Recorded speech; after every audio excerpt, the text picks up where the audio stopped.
Black Star Network is here. Oh, no punches! I'm real revolutionary right now. Support this man, Black Media. He makes sure that our stories are told. Thank you for being the voice of Black America, Roland. Stay black. I love y'all. All momentum we have now, we have to keep this going. The video looks phenomenal. See, this difference between Black Star Network and Black-owned media and something like CNN. You can't be Black-owned media and be scared. It's time to be smart. Bring your eyeballs home. You dig?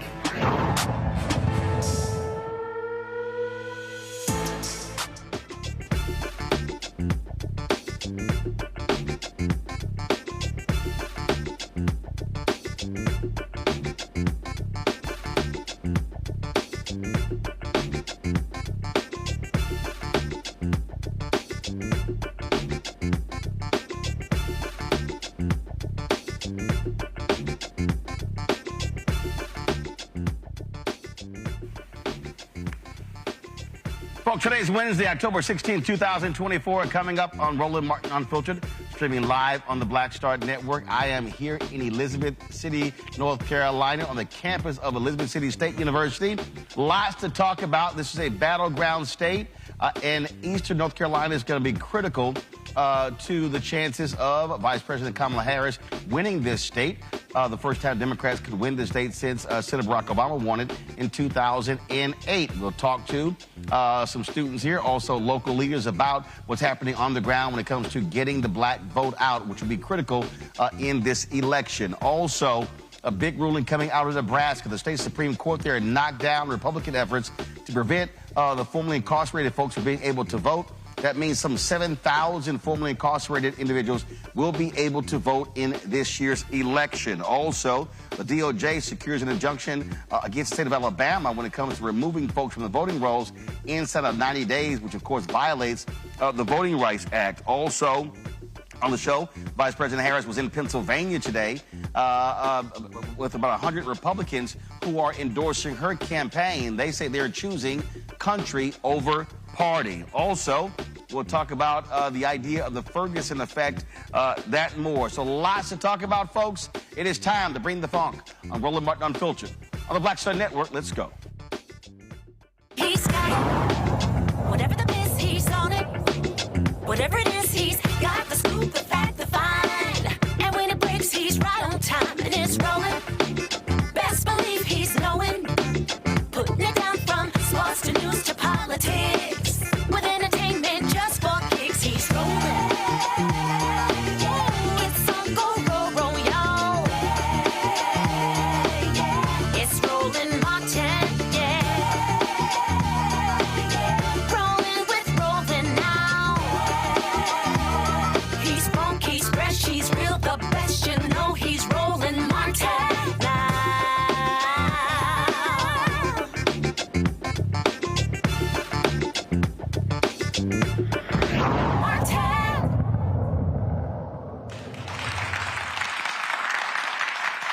All right, folks, we are here on the campus of Elizabeth City State University, the Vikings in North Carolina. Glad to be here. Of course, we were just here on Sunday when I interviewed Vice President Kamala Harris in Greenville at East Carolina University. North Carolina is a critical state when it comes, one of the 7 battleground states that will determine the 47th president of the United States. And you know what? To get things kicked off, let's hear from the sound of class here at Elizabeth City State University. Their band. Let's go.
up for the sound of class here at Elizabeth City State University. We appreciate that. Thank you so very much.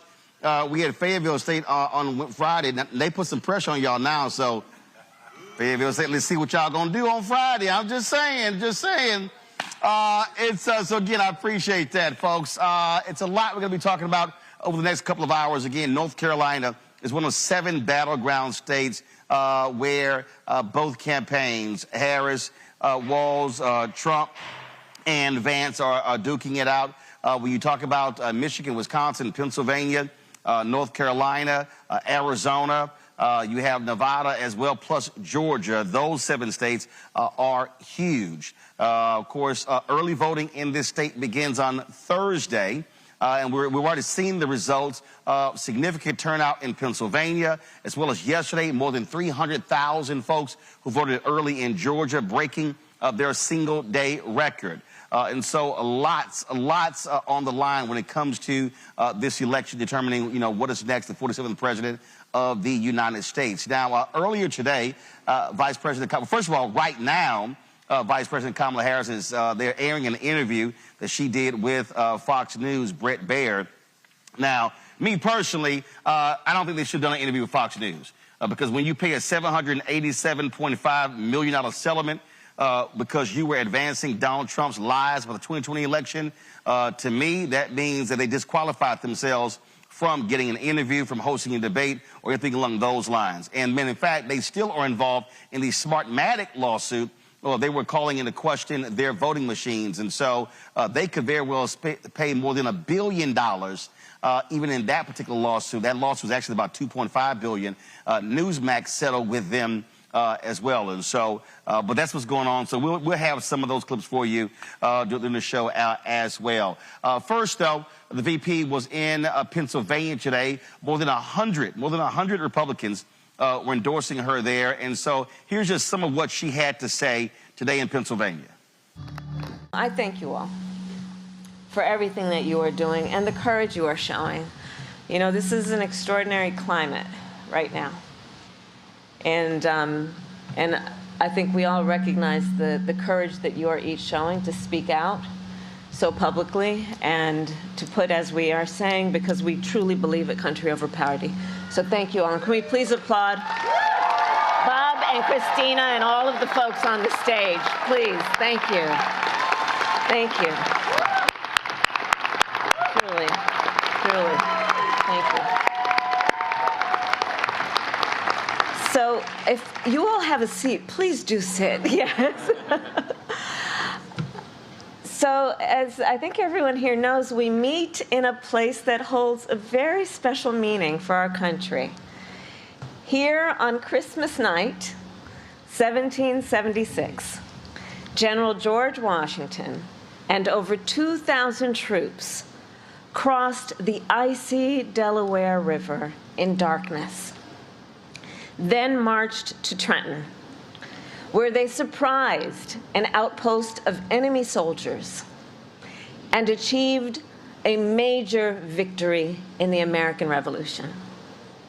And after we won the war and achieved our independence, delegates from across the nation gathered not far from here in Philadelphia to write and to sign the Constitution of the United States.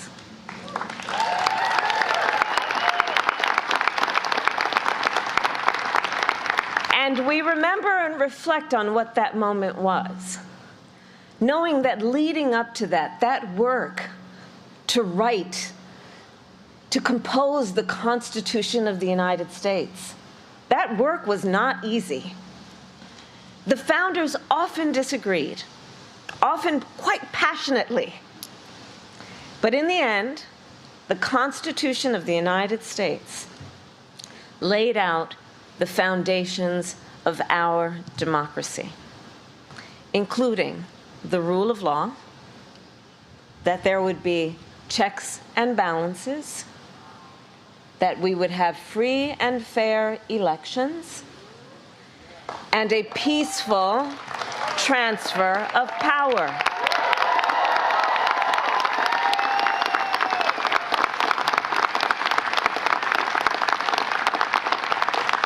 And these principles and traditions have sustained our nation for over 2 centuries. Sustained because generations of Americans from all backgrounds, from all beliefs, have cherished them, upheld them, and defended them.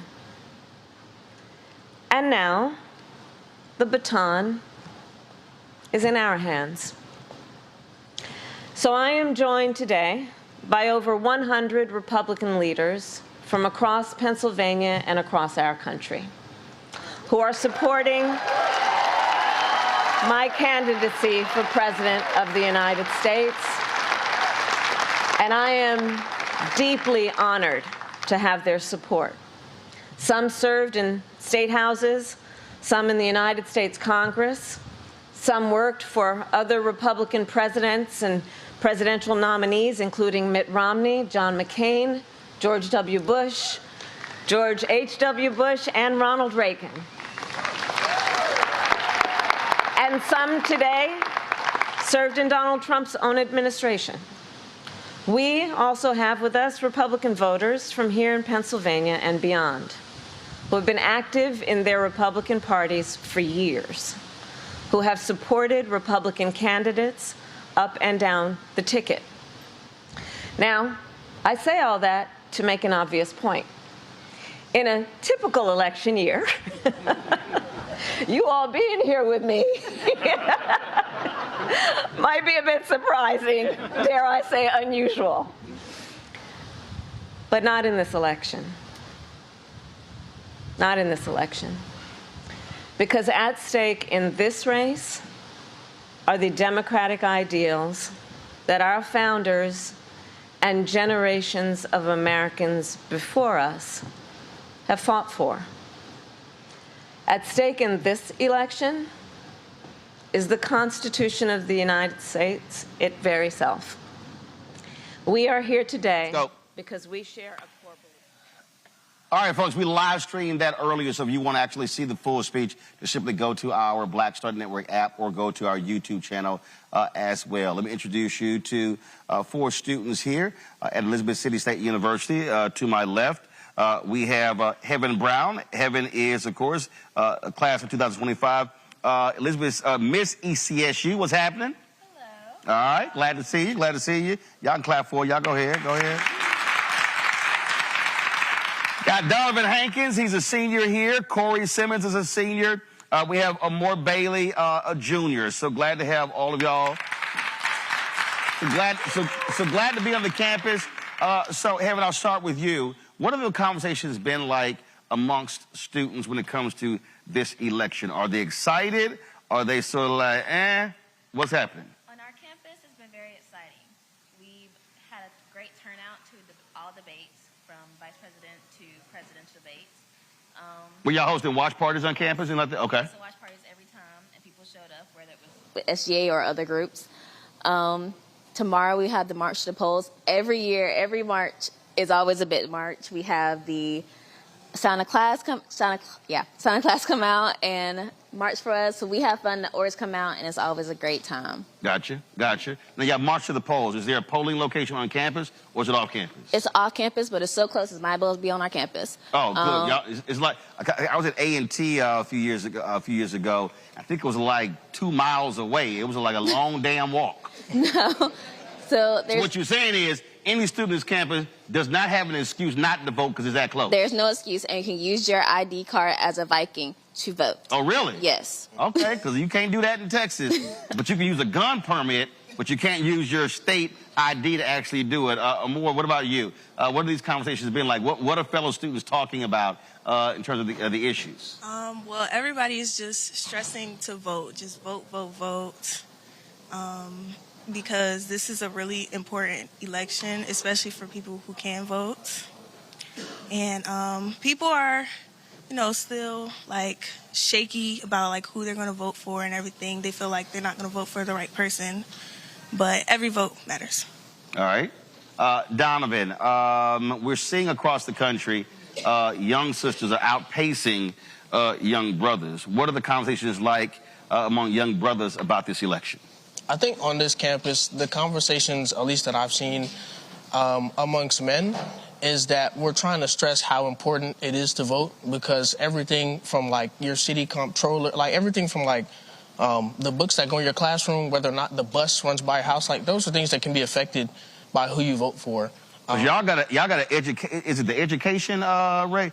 Y'all got a crazy person running for education commissioner.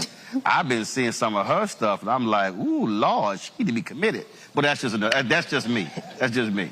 So folks are talking about down ballot races. Yeah, and trying to break through that voter apathy, which is a real big issue in the community. Gotcha. Corey, what are you hearing? What's been talked about? Definitely, like you said, they're stressing voting on campus because this election is very important. Because this election is going to determine pretty much life. I ain't gonna lie. Like, if one person wins, it's like, if one person wins, it's going like, it's two different roads, and we got to determine which road we want to go down. Right. It's important.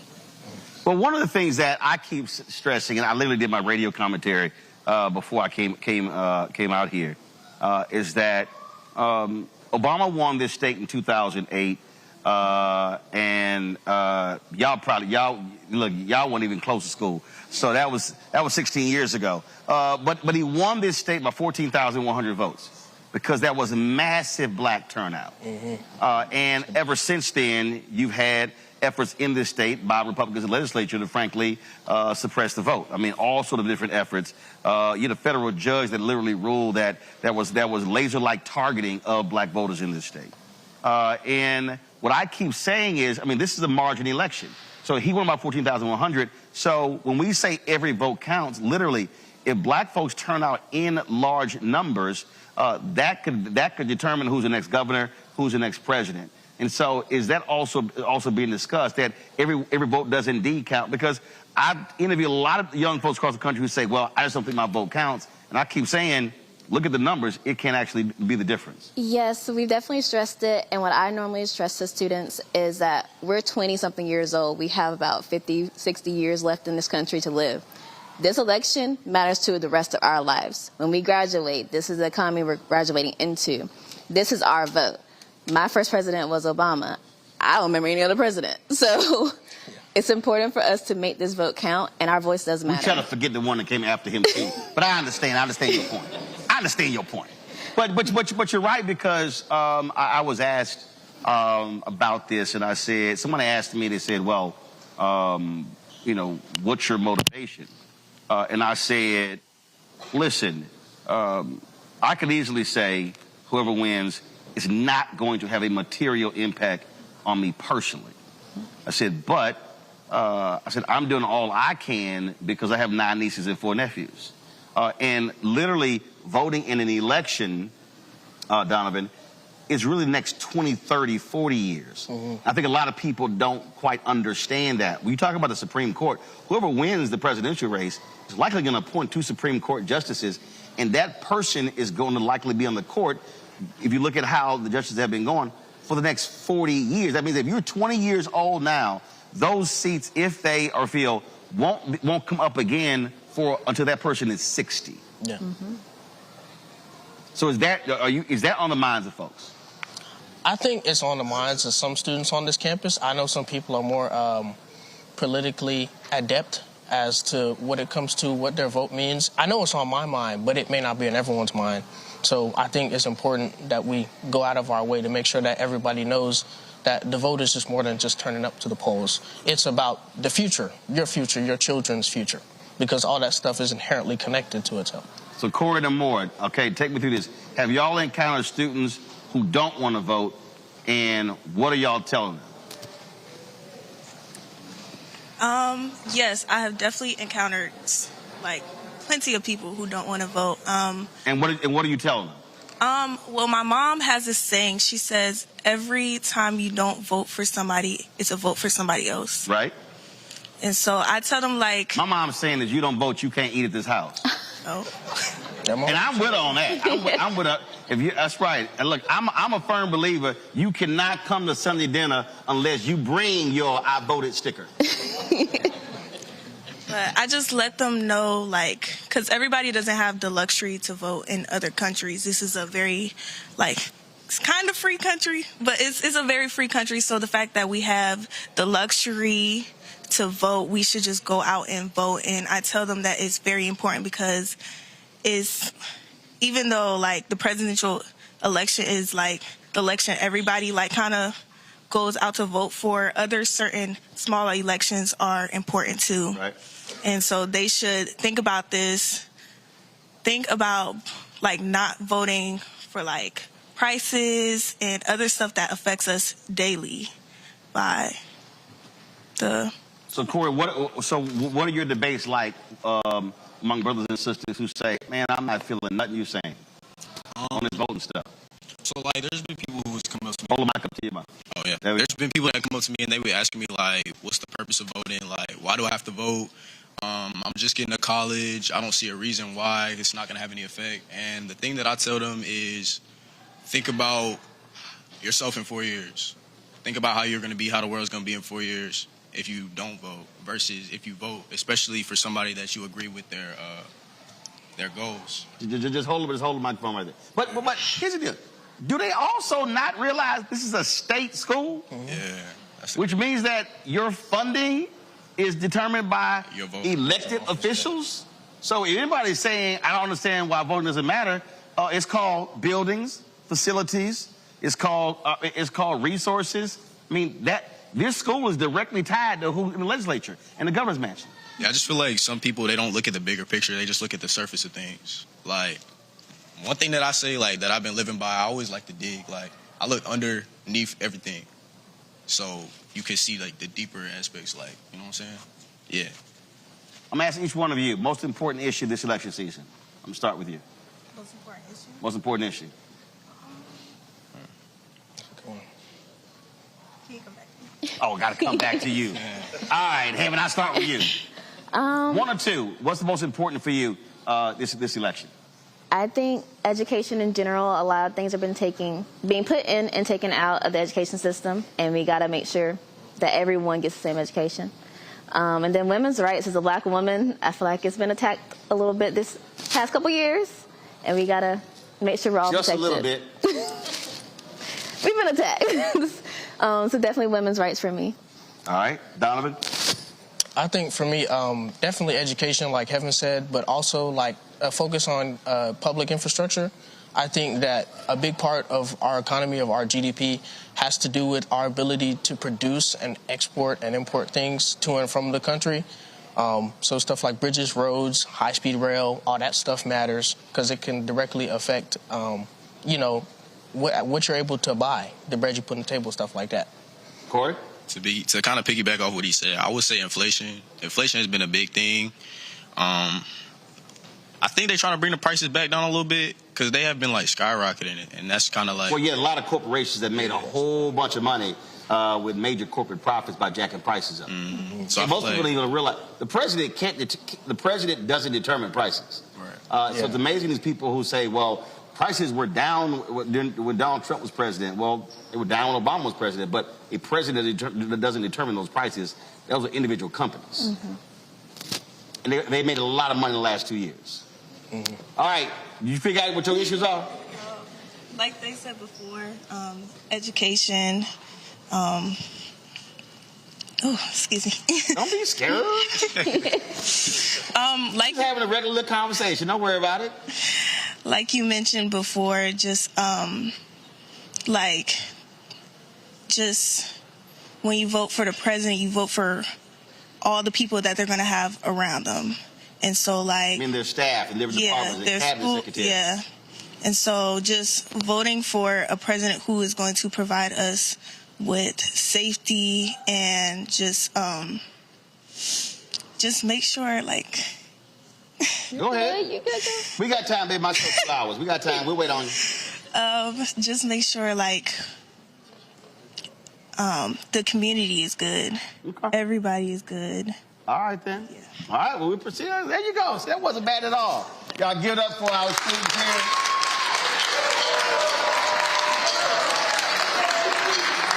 I'm gonna go to a break. We come back. We're gonna talk some more. I got a panel Our virtual panel that's back in the studio, because we got some additional panelists who are here as well.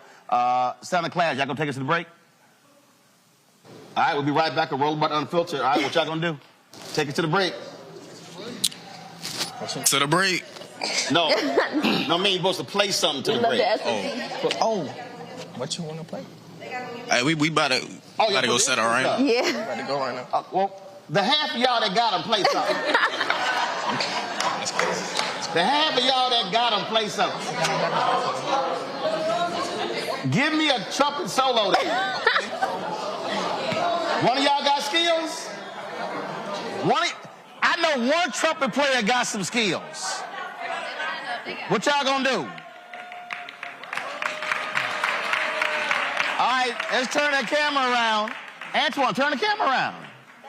No, hold up. I'm gonna make y'all come up here in the lights. Y'all come up here.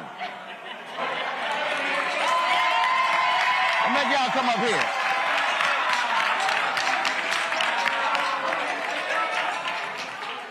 I told y'all my show Unfiltered. Y'all know what I'm gonna do.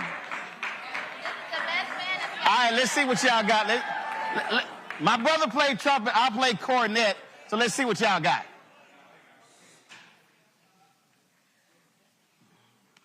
All right, let's see what y'all got. Y'all need me to direct?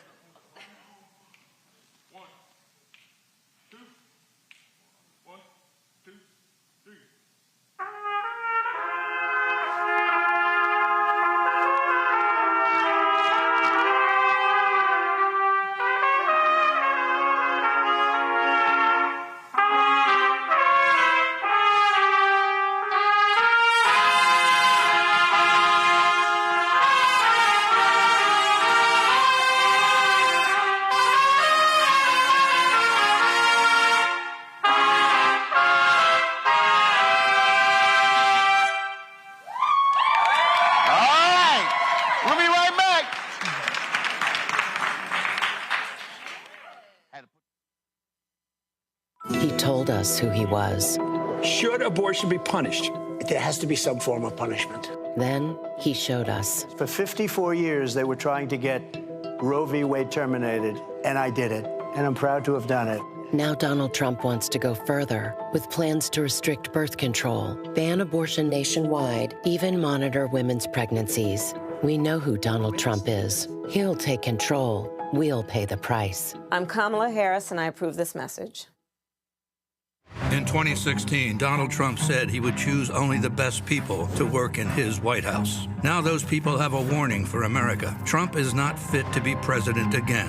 Here's his vice president. Anyone who puts themselves over the Constitution should never be president of the United States. It should come as no surprise that I will not be endorsing Donald Trump this year. His defense secretary. Do you think Trump can be trusted with the nation's secrets ever again? No. I mean, it's just irresponsible action that places our service members at risk, places our nation's security at risk. His national security advisor. Donald Trump will cause a lot of damage. The only thing he cares about is Donald Trump. And the nation's highest-ranking military officer. We don't take an oath to a king or a queen or to a tyrant or a dictator. And we don't take an oath to a wannabe dictator. Take it from the people who knew him best. Donald Trump is a danger to our troops and our democracy. We can't let him lead our country again. I'm Kamala Harris, and I approve this message. In 2016, Donald Trump said he would choose only the best. I get it. The cost of rent, groceries, and utilities is too high. So here's what we're going to do about it. We will lower housing costs by building more homes and crack down on landlords who are charging too much. We will lower your food and grocery bills by going after price gougers who are keeping the cost of everyday goods too high. I'm Kamala Harris, and I approve this message. Because you work hard for your paycheck. You should get to keep more of it. As president, I'll make that my top priority. Bob and I both voted for Donald Trump. I voted for him twice. I won't vote for him again. January 6th was a wake-up call for me. Donald Trump divides people. We've already seen what he has to bring. He didn't do anything to help us. Kamala Harris, she cares about the American people. I think she's got the wherewithal to make a difference. I've never voted for a Democrat. Yes, we're both lifelong Republicans. The choice is very simple. I'm voting for Kamala. I am voting for Kamala Harris. Carl Payne pretending to be Roland Martin. Holla! You ain't got to wear black and gold every damn place, okay? Ooh, I'm an alpha, yay. All right, you're 58 years old. It's over. And you are now watching Roland Martin Unfiltered. Uncut, unplugged, and undamn believable.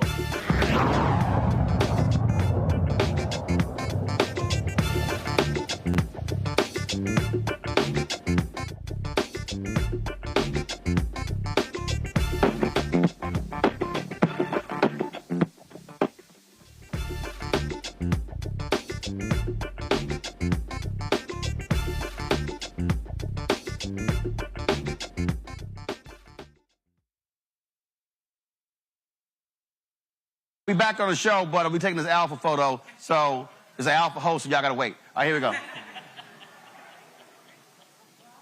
Got it? All right.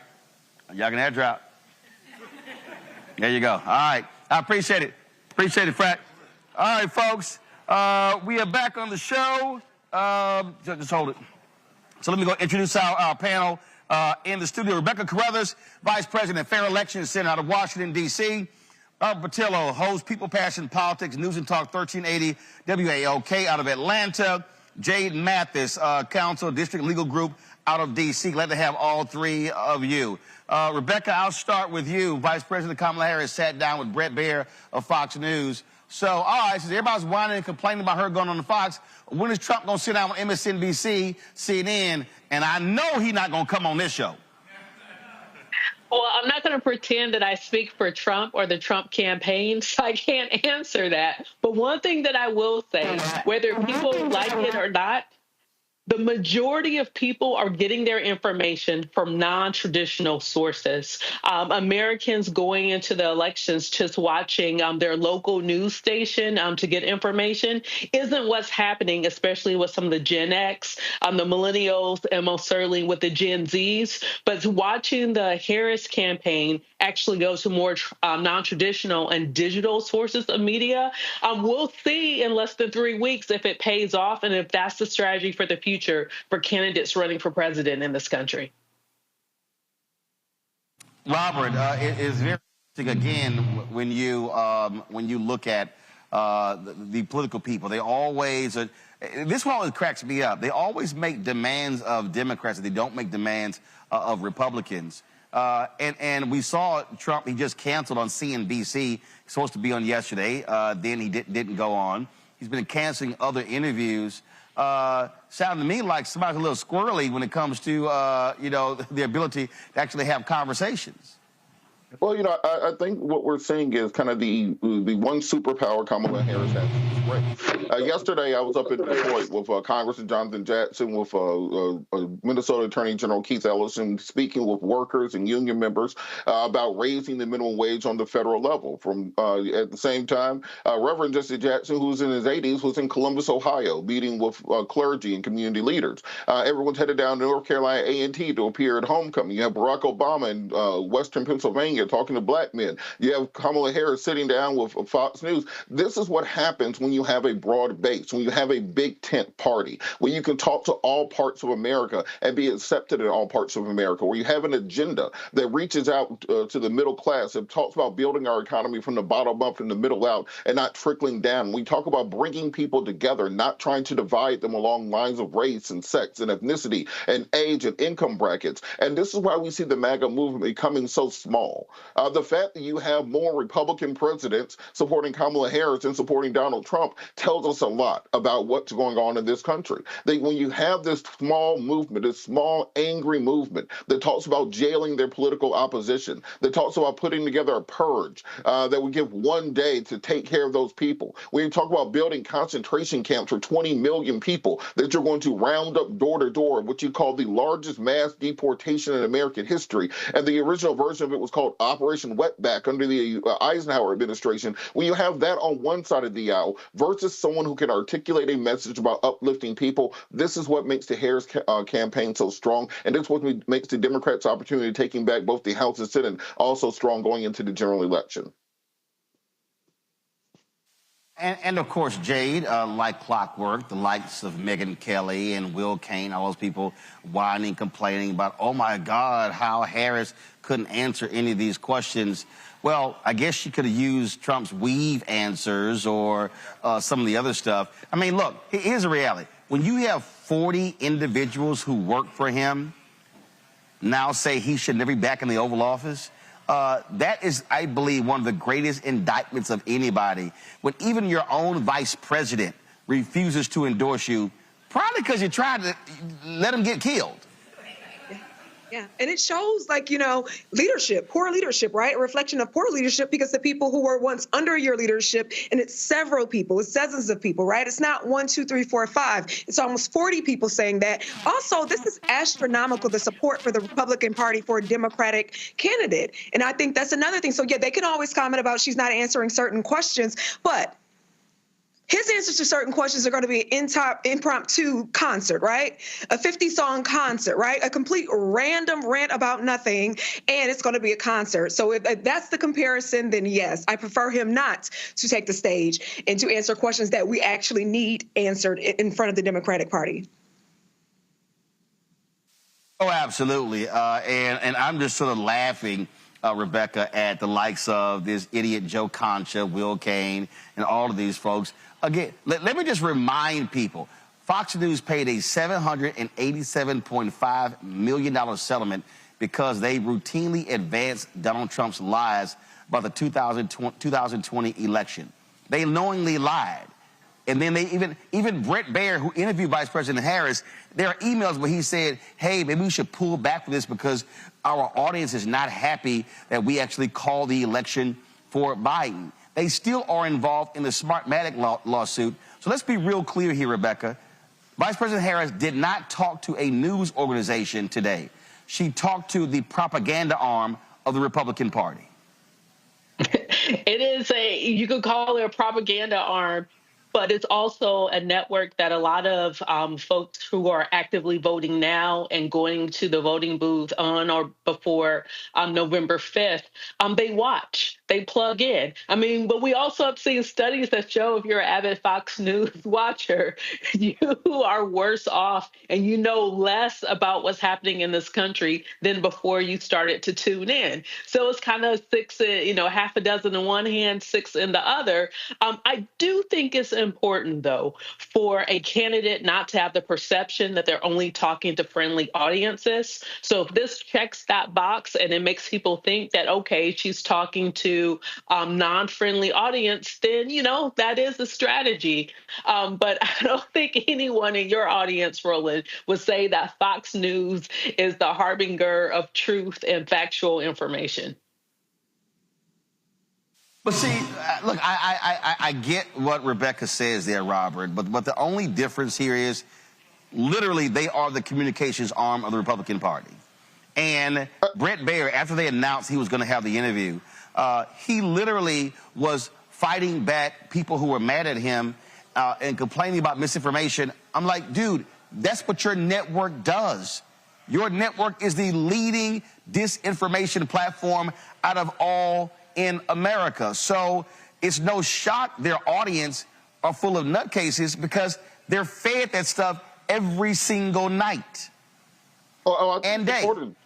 I understand, but I think it's important to talk to all audiences. And there are good people at Fox. Neil Cavuto's great. Shannon Bream is great. Brent is often fair in his interviews. And I think you have to separate those from the kind of the Jesse Waters, Laura Ingrams, Sean Hannity's of the world. And at the end of the day, those Nikki Haley voters who don't like Donald Trump, they're watching Fox News. Those Romney Republicans that are going to be crossing over, they're watching Fox News. The people who are Liz Cheney and Dick Cheney supporters who endorse Kamala Harris, they're watching Fox News. So if you can get 1 out of every 1,000 people to potentially consider switching over, that might be the margin in one of these swing states. And that shows the broadness and the strength of the Harris campaign, the Harris wall ticket, because Donald Trump knows he can't step into the arena on Roland Martin Unfiltered. He can't step into the arena on any network that isn't completely in the tank for him, because as we've seen in the last week, he melts down at even the slightest question because he understands that with any pushback, his answers fall apart.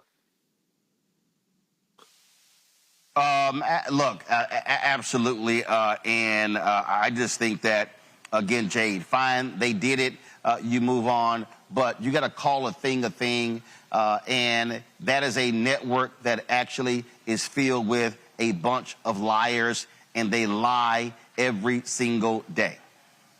And people tune in, quite frankly, to watch that and to hear those lives, right? People are probably been following Fox for decades, the people who are currently watching, or they have some new watchers, I'm sure. But they tune in to hear that bash train, that hate train. They're tuning in to hear a particular thing, so Fox News has to give it to them.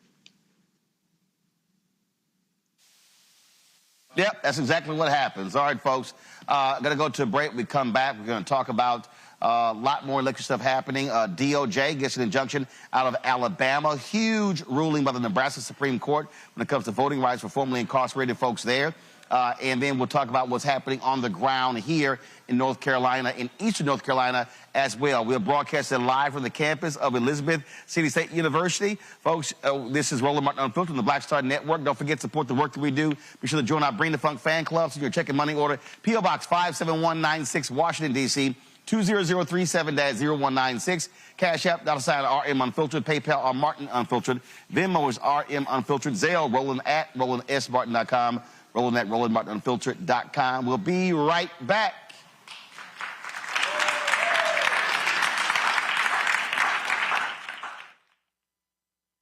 IVF is a miracle for us because it allowed us to have our family. After having my daughter, I wanted more children, but my embryo transfer was canceled 8 days before the procedure. Donald Trump overturning Roe v. Wade stopped us from growing the family that we wanted. I don't want politicians telling me how or when I can have a baby. We need a president that will protect our rights, and that's Kamala Harris. I'm Kamala Harris, and I approve this message. Of 100 Republicans who worked in national security for Presidents Reagan, both Bushes, and for President Trump, now endorsing Harris for president. She came up as a prosecutor, an attorney general, into the Senate. She has the kind of character that's going to be necessary in the presidency. Vice President Harris is standing in the breach at a critical moment in our nation's history. We have a shared commitment as Americans to do what's right for this country. This year, I am proudly casting my vote for Vice President Kamala Harris. Former generals, secretaries of defense, secretaries of the Army, Navy, and Air Force, CIA directors, and National Security Council leaders under Democratic and Republican presidents, Republican members of Congress, and even former Trump administration officials agree there's only one candidate fit to lead our nation, and that's Kamala Harris. I'm Kamala Harris, and I approve this message.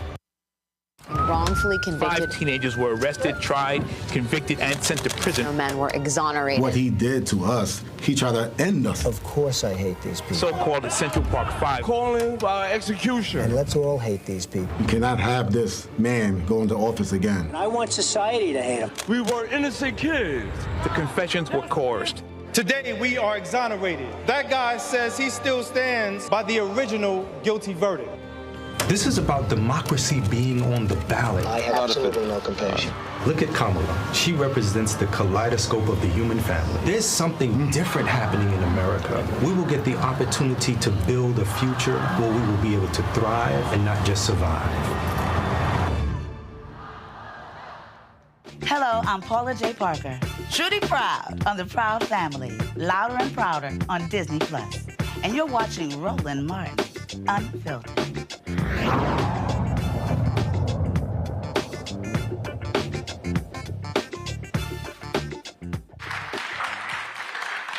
Double checking.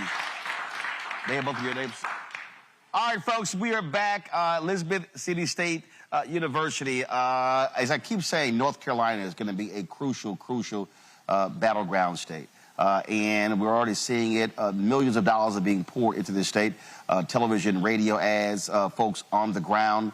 Early voting here starts tomorrow, and so we look forward to that. Right now, we got 2 guests here. Introduce yourself. Tell the folks who you are. Good evening. I am Keith Rivers. President of the Pasquotank County branch of the National Association for the Advancement of Colored People. And we just want to say thank you, Roland, for being here in the rural part of northeastern North Carolina. Appreciate it. Kirk Rivers, mayor of the great city of Elizabeth City, North Carolina. Take each other to know each other. Ever since I've been born. Gotcha. That's why I couldn't introduce y'all. I want y'all to introduce yourselves because everybody watching they brothers. So it's like let y'all know that. So let's talk about this. Let's talk about this election. You mentioned rural part, and the reality is when you look at Georgia, North Carolina, many of these states, you often have folks who only go to Western North Carolina. Going to much larger cities. But for folk who don't understand, explain to them how critical these large black counties are in East North Carolina. They are very, very critical in this election. One reason is our county and this area of Northeast North Carolina is very unique because we live in what I like to refer to as the media desert. The bulk of our media comes out of Virginia because we're so close to the Virginia line. We're 20 miles from the Virginia line. So persons that have satellite don't get North Carolina news. Those that have cable, the media, the North Carolina news actually comes out of Wilmington. So we are in a very unique situation because it's very hard to disseminate information. It's hard to carry that out. And many times when persons are going to the polls, earlier the students spoke about, you know, what are the issues when you ask them? Who's on the down ballot? A lot of times we don't get those. So you just being here is vital and is critical because our students at this university have been under a continuous attack, an onslaught, if you want to call it, by the local, by many members who are of the extremists of the local Republican Party. And this has perpetuated itself even over the last 4 months. Earlier you talked about the voting site, which is the Kermit E. White Center here, which is owned by Elizabeth City State University, but it's not on the internal campus. And there was a push by the local Republican Party here to remove that site. Right. And to take it to the local Board of Elections. And this went on for over 4 months. And they filed numerous complaints. They were frivolous. They were fraudulent. How far away is the local Board of Elections office? We would have had 2 voting sites within 100 yards of each other, or 200 yards, because when the state board agreed to have 2 early voting sites. Right. However, our local election director resigned in the month of August, followed by the deputy director. So the same Republicans that were fighting against the Kermit E. White Center came back, and in a unanimous vote after their resignation, which looks like the rest of North Carolina, because since 2019, 60% of the election directors in this state have resigned. Many of them cited for intimidation and just constant. Now, here in Pasquotank County, our election director nor deputy gave any reason why they resigned, but we know that complaints have been filed. They filed complaints against us from 2020. Right. They have continuously filed complaints about student voting. So we can see the handwriting on the wall. So we would have had 2 election sites within probably 150 yards of each other. But yet, when the director and the deputy director resigned, it was a unanimous vote. And the Republicans said, okay, well, let's go to the Kermit E. White Center. And they've already started in talking about some of the things that they want are so unrealistic. The lighting on the building. They don't feel safe. Why don't you feel safe? See, Kirk, the reason that people need to understand what Keith is describing, literally patterns, Waller County in Texas, where Prairie View is. Same thing. And it's the same thing, I mean, in Fort Worth, in Arlington, Texas, University of Texas at Arlington, which is a PWI. But the Republican Tarrant County judge, he wanted to remove the early voting location off of the campus of UTA.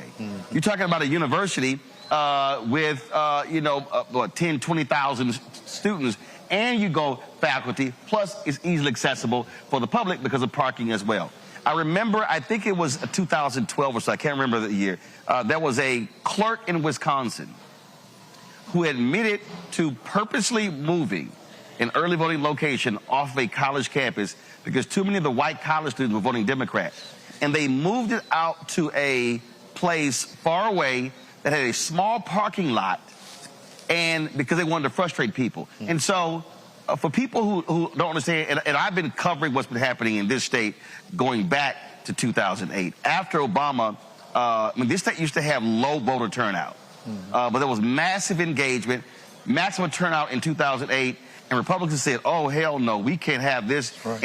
And in this state, black people specifically have been under attack by Republican leadership in the legislature, even when you Republican governors, the boards of elections, ever since Obama won in 2008. That's right. And they continue to try to cause confusion.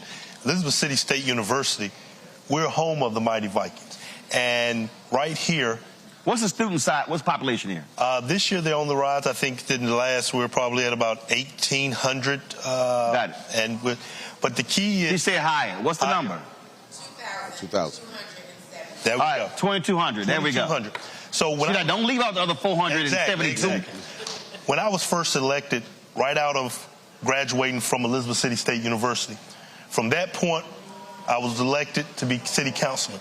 From that point right there, the Republican Party has been filing suit against ECSU, causing confusion.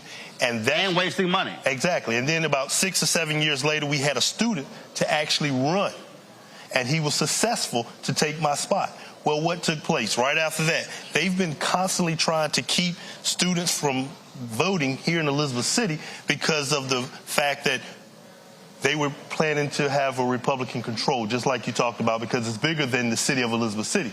But we have to make sure that we continue to let our students know that they are the power, that they are the strength, that if we get them to turn out and vote, to exercise, to be a part of this democratic process, then we begin to make a change. But as long as we stay divided, as long as we allow confusion, students, older people, they shy away from that. And that's something that I continue to applaud the NAACP, because they're constantly fighting to make sure that our students know IDs, constantly bringing election officials out to the campus to have informative sessions on how to register, not to just be kicked out because you put the wrong box.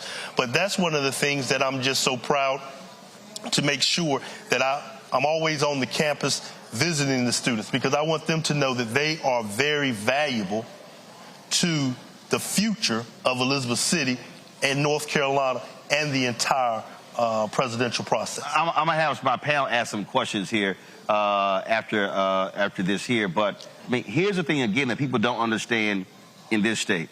They were so dastardly, they split North Carolina A&T into 2 congressional districts. We used to have that. I can't think of any other place in the country where a university would sit in 2 congressional districts because Republicans in this state were afraid that North Carolina A&T, being the largest HBCU in the country, that if they voted as a voting block, they could literally determine that member of Congress, they could determine the mayor of that town. And that's really what we're talking about here, Keith. We're talking about, and this is why I keep saying to black folks, if we understand maximizing our voting power, if you're talking about in this city, a block of 2,200 students plus staff, faculty, and then other folks. I mean, you're talking about a massive voting block. Right. And that's the thing that they're scared of. But if we maximize our power, we could be sweeping elections. Yes. Right. And this is not just unique to this election. Students at Elizabeth City State some years back were even subpoenaed. Right. You imagine you send your child to college, they go out and vote, and then somebody walks in and hands them subpoenas. The sheriff's department walks in and issues subpoenas, and the students then are have to go in front of a hearing. And that just didn't happen once, twice. It has happened 3 times. And that's that type of intimidation that is taking place in northeastern North Carolina that really mirrors what's going on. It's just exemplified here because many times that media desert that we live in, it's not covered. It's not talked about. And when you're in small and rural areas, because we don't have a lot of the resource, because we don't have numerous social justice organizations, it is very easy to target individuals. But, you know, there's a saying, I may be nonpartisan, but I'm political as hell. And we're going to protect these students. We're going to protect them as they go to the polls. We're going to protect their rights. We're going to be there for them. And that is so important because when I do talk to the students, I let them know that it was young people in the 60s. You know, when they look now and they see Dr. King, they think about him as an older gentleman. But Dr. King was 25. When we look at Selma, when we look at Bloody Sunday, that was John Lewis under the age of 21. That was the young people that made the difference. And this is what they have to know, that they make the difference, and it is their right. If they want to vote, they're going to vote. They're going to be protected. The Pasquotank branch of the NAACP, along with many other persons in this community, the state NAACP, we're going to ensure that when they go to those polls, that they're going to be safe, they're going to be protected, and that they're going to cast their vote for whomever they so choose. But they have to know, and that's why, again, Roland, we're just so excited that you chose to be here so that these issues can come to forefront. You know, we were here when Andrew Brown Jr. was murdered, and young man was shot in the back of the head, and the deputies went back to work here in Pasquotank County. But we took that pain, and I want our students to know and everybody to know, we took that pain and turned it into political power. Because at the very next local election, my brother became the mayor. 5 out of the 8 seats on city council were black people. Okay? And it's always not necessarily about color, but it's about people with like interests. Right. But we took that pain and turned it into political power. And Kirk, that's the thing that I'm always, earlier I said it's math. And when you talk about politics, if you got an 8-member city council, you need 5 votes. That's right. If you got a 9-member school board, you need 5 votes. If you got a 7-member county commission, you need 4 votes. Right. And it's important for any student, any middle-aged person, any senior citizen to understand that it's a numbers game. That's right. If you look at many of these places where you have 35, 40, 45% African-American, in some places 50, 60, we could literally be running the table. So when people talk about, well, our issues are not being addressed, well, if you don't vote, it's a guarantee they won't be addressed, and then we can control it. And it doesn't, listen, I was in Montgomery, Alabama, and that was a white woman who was hardcore about making sure kids in that predominantly black city were being educated during COVID. I was at Alabama State a couple of weeks ago, and she was there, and she thanked people bringing her on the show. And so, bottom line is, there are white folks of conscience, there are Latino folks of conscience, Asian folks of conscience. You talk about it's not about race, it's about like interest. But if we let folks sit on the couches, then you literally can't change anything in the city, in the county, in the state, in the country. That's right. It's about the numbers.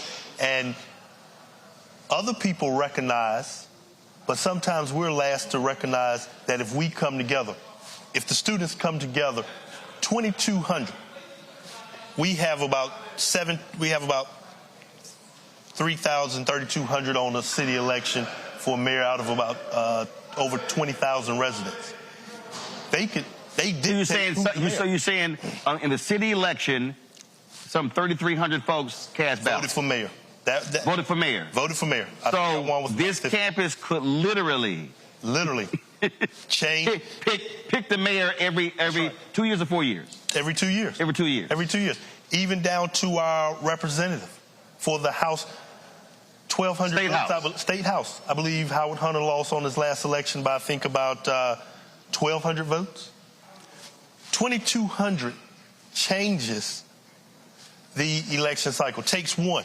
But we don't, because they're so going after causing confusion, that a lot of times we don't have the opportunity to tell the story and let our students, let the persons who sit on the couch know that they are very important.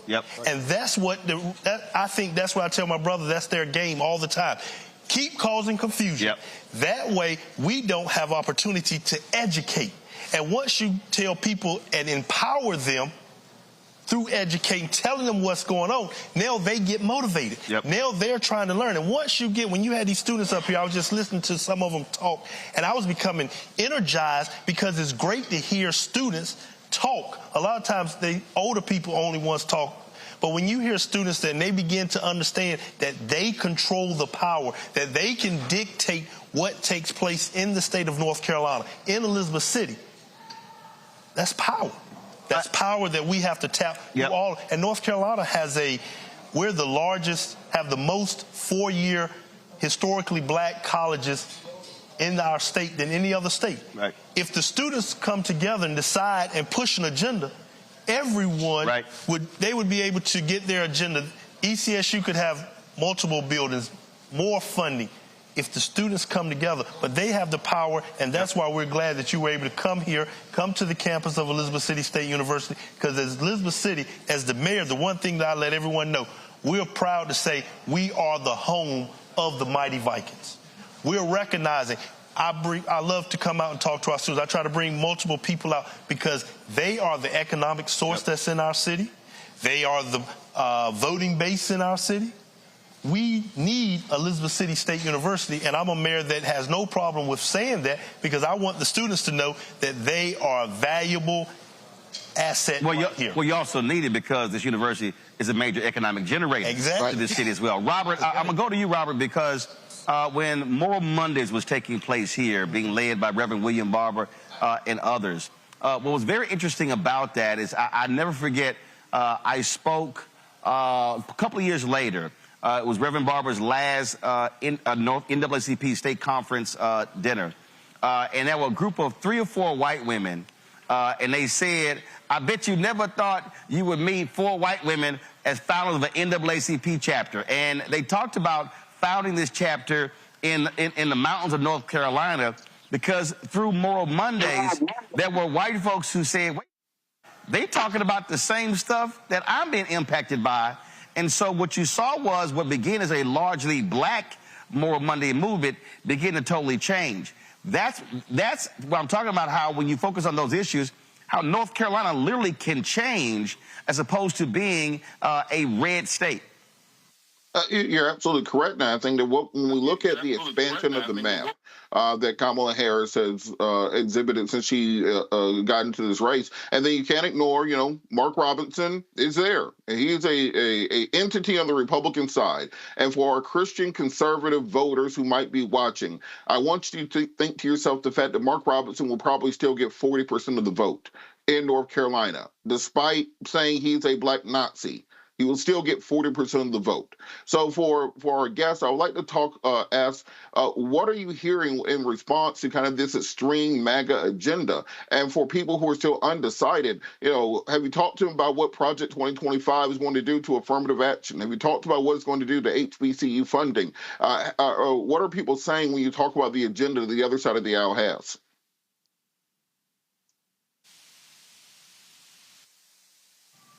Project 25 is, we know that the Heritage Foundation is the incorporators of that. And we want everybody to understand that Project 25 just doesn't stop at the presidential level. It also drifts down to governor's level, to the mayor's level. We can look back when we had the governor here, McCory. One of the first things he did was put all law enforcement under the Secretary of Public Safety, which is right in line with what went on with Project 25. So we want our young people and the people in the community, we try to ensure that we educate that this is also about the down ballot. And that this is not just related at the presidential level. This is not just, Project 25 is just not about Donald Trump. It is about a continuous attack on voters, young voters. It's that distraction that keeps us from being able to come together to know our own power, the power that we possess. Quickly, I did an op-ed a little while ago when the election director resigned. And, you know, it's difficult already to attract persons, quality persons in positions in the city, such as your county managers and your city managers, your superintendents. A lot of people don't want to come to an area that is chaotic. So it is very important that whites speak up against whites. That's one thing that we have a problem with in our area. You know, when it seems that the only time something goes wrong in the local area, it's always the blacks at the forefront. But yet I can't remember the last time that a white person was held accountable by white people.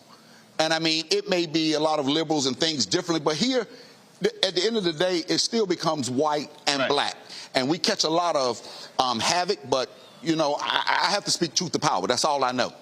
And if we would come together and hold people accountable, regardless of the color, they're white and they're not doing their job. Or Republican or Democrat. Or Democrat, but hold them accountable. I can look at when with all the financial things that were going on in Elizabeth City, as soon as my brother got elected along with the entire council, all of a sudden these issues come up.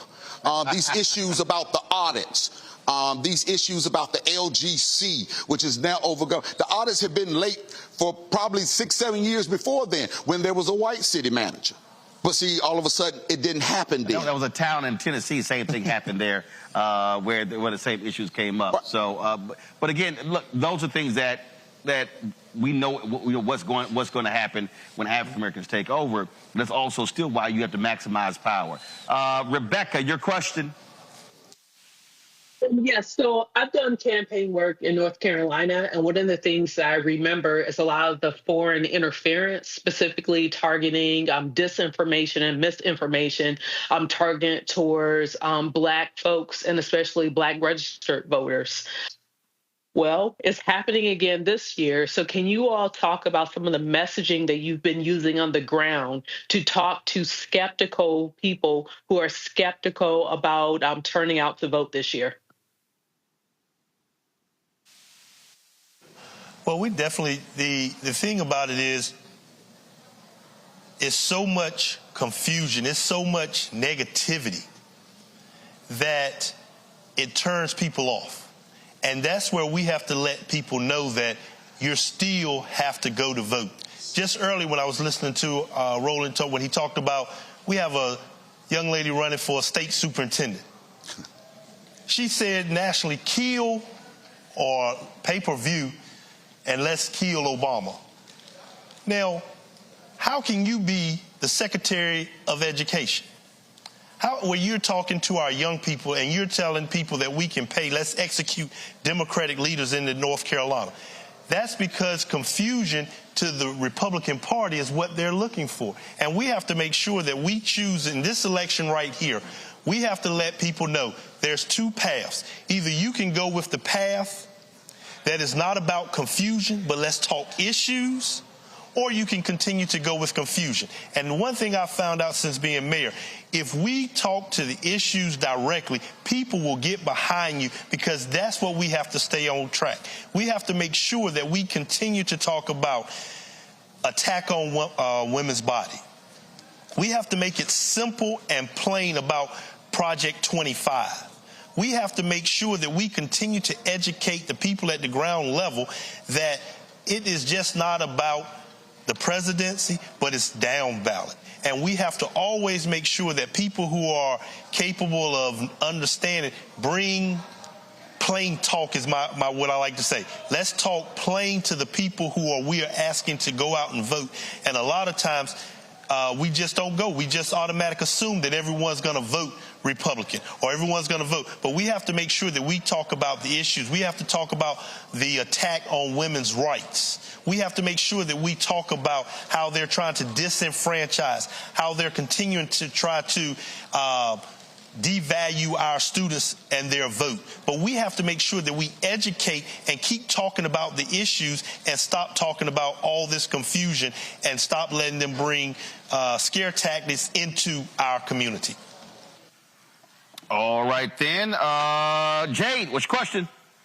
Okay, and my question is going to be, do you think particularly for the NAACP, there's an issue with mobilizing voters there or people coming on board, for instance, the churches, the nonprofit organizations, students, colleges? Do you think there's a bigger issue right there that's internal that can seep out into this election or any other federal election? And if so, what are you all working on to help with that mobilization and to close that boundary, that gap? The NAACP North Carolina. What's happening? Well, there's a lot of layers. One, there has been a push for phone banking, door-to-door canvassing. Here in Pasquotank County, we've done over 10,000 phone calls. We are knocking on doors. We also have a van. We call it Souls to the Polls, where we are offering rides to the polls. And again... Now, is that every day? During early voting. They call 252-421-1090. And they make their appointments. Slow down, repeat it again. 252-421-1090. And they make their appointment. We will pick them up. We will take them to the polls. But again, it goes back to this media desert. The more we can disseminate. Well, first of all, what are your media? What are your local media outlets? Where are you getting your information from? We have the Daily Advance, which is our local newspaper. Gotcha. And the TV stations actually come out of Virginia. I got it. Any black radio? We have WGAI. And what is that? That is a local AM radio station. Of course, the universities... Kirk shaking his head like, no, that ain't it. And the key is because, once again, people don't want to talk about it because they're afraid of confusion. They're afraid of their sponsors being cut. They don't want to talk about the real issues and speak truth to power. So are there any local digital outlets? Are there any citizen journalists? Anything online? Nope. Okay. And that's the reason why we're continuing to be looking for information, and that's the reason why my brother said we're so excited that you're here. Is there a radio station on the campus? Yes. Yes. There's a radio station only. But that's why we're so excited because, once again, people are being politically correct by not talking the truth or skirting certain issues, don't want to say what's going on because they feel it's a backlash. Well, that's one of the reasons why for us, look, our fan base, since we launched the show 6 years ago, we had 31,000 of our fans contribute to our show in excess of $2.5 million. And the reality is when you are dependent upon other sources, that's how you're going to control it. And so for me, being able to own it, control it, not sitting here worrying about that. Something that needs to be said has to be said. That's right. And again, I think that's really important. Last question for you. Jade asked a question about in terms of the canvassing and things along those lines. Are you getting resources from the national organization? Are they funding efforts in North Carolina on the ground? Yes, but that comes at the state level, and then of course the information, the training. We partner with a lot of. So the state sending y'all money? The state conference and the NAACP? I'm just making sure y'all getting some money. No, where we are, what we do is we partner with a lot of social justice organizations here, such as Black Voters Matter. The state conference or NAACP sending y'all some money? We get resources from the state conference. I just want to know, because if I need to call Derek Johnson, I call and say, bro, cut a check. And we I ain't got a problem calling, so I'm letting you know. I ain't going to call nobody. We get resources. Okay, all right, keep checking. And so the push again is that dissemination of information. For example, like my brother said, Morrow, who's running for state superintendent, there's so many people that had no idea about those comments that were released on CNN when they said, hey, put the execution of Obama on paper. Oh, she got her damn and we actually went to the Republican meeting when they advertised that she was coming. I was asked to leave. Damn, I would have showed up. But we kept enough people there to hear, and people need to know this. When somebody is talking about, executing the governor, Roy Cooper, executing Biden, and how can you, and now you're saying that you're going to be the state superintendent? Right, of all education. Of all of education. And you illiterate. And so schools of child. I ain't got a problem. Hey, listen, I ain't got a problem. There's some things y'all can't say. I ain't got a problem saying it. Hell, she was sitting right here. I said it too. You illiterate. So first of all, let me thank both of y'all. I appreciate it. We're glad to be here. And again, we're going to keep. Our whole point is simple. That is, we know the issues that even mainstream media is not going to cover, which is why we do this every single day with my show and the other shows on the Black Star Network. So we appreciate it. Thanks a bunch. Folks, we come back, we're going to talk about crucial judicial rulings. I just got an email from the head of the Atlanta and the Georgia branch of NAACP. We'll tell you about a judge's ruling when it comes to voting there as well when we come back right here. Roland Martin Unfiltered right here on the Black Star Network, live on the campus of Elizabeth City State University. Back in a moment.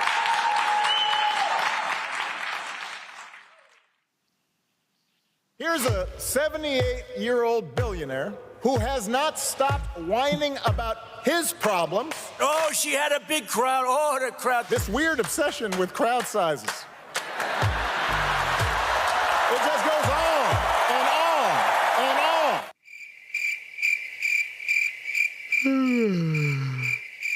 America's ready for a new chapter. We are ready for a President Kamala Harris. I'm Kamala Harris, and I approve this message. The overturning of Roe almost killed me. I had a blood clot in my uterus that caused my labor to have to be induced because of the overturn of Roe v. Wade. I wasn't able to get life-saving treatment sooner. I almost died. And that's because of the decision that Donald Trump made. I was able to get Roe v. Wade terminated, and I'm proud to have done it. The doctors and nurses were afraid that if they treated me in the incorrect way, that they would be prosecuted for that. And that's appalling. Donald Trump says that women should be punished. Do you believe in punishment for abortion? There has to be some form of punishment. For the woman? Yeah. I believe that women should have reproductive freedom to make the choices about their own bodies. 4 more years of Donald Trump means that women's rights will continue to be taken away one by one by one by one. This has to stop because women are dying. I'm Kamala Harris, and I approve this message. Jill Stein, Green Party candidate for president. So why are Trump's close allies helping her? Stein was key to Trump's 2016 wins in battleground states. She's not sorry she helped Trump win.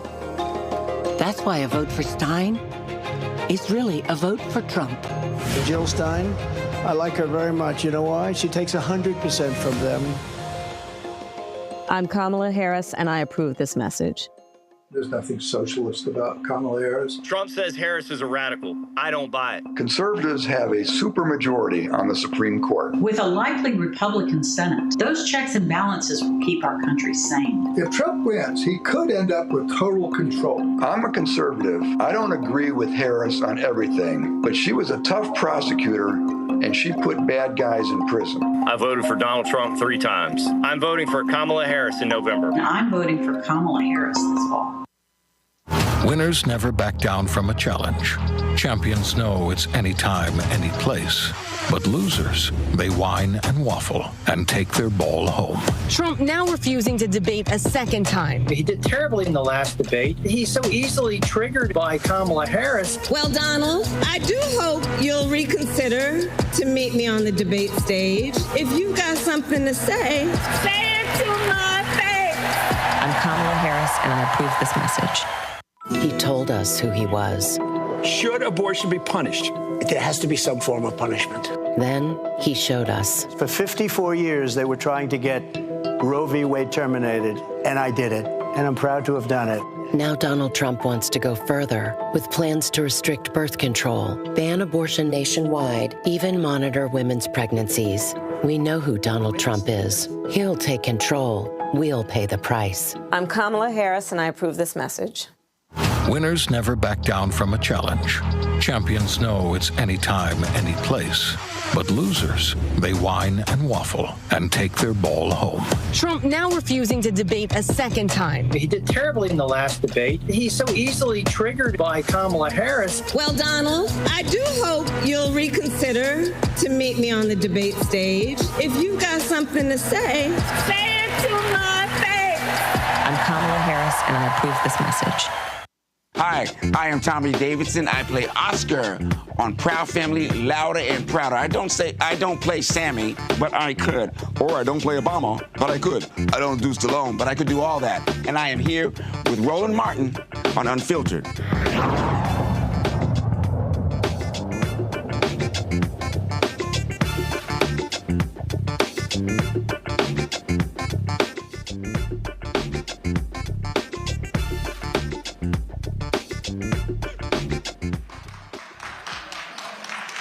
Let's go. All right, folks, welcome back to Elizabeth City State University. Today in Nebraska, the state Supreme Court made a huge ruling impacting formerly incarcerated folks. They ruled that the state's top election official had no authority to declare a state law that restored the voting rights of those convicted of a felony to be unconstitutional. In July, the Secretary of State in Nebraska ordered county election officials to reject the voter registration of those with felony convictions, citing an opinion issued by the state attorney general. Now, the ACLU sued. They actually won today. And Rebecca, some 7,000 people formerly incarcerated have the right to vote. This was one of those just amazingly idiotic decisions, because you literally had the legislature pass a law, and the Secretary of State decided unilaterally that it was unconstitutional, and the AG backed it up. I've never heard of a Secretary of State and an Attorney General determining a law passed by the legislature to be unconstitutional. That ain't their damn job. Look, y'all know I'm from Nebraska, and you see why I fight so hard about voting rights, because dealing with idiotic people who think that they get to tell the state legislative branch that they can't create rules, but instead it's going to be an administrative branch making the rules in Nebraska. So I talked to so many people from back home today. If you read the ruling, it's extremely scathing.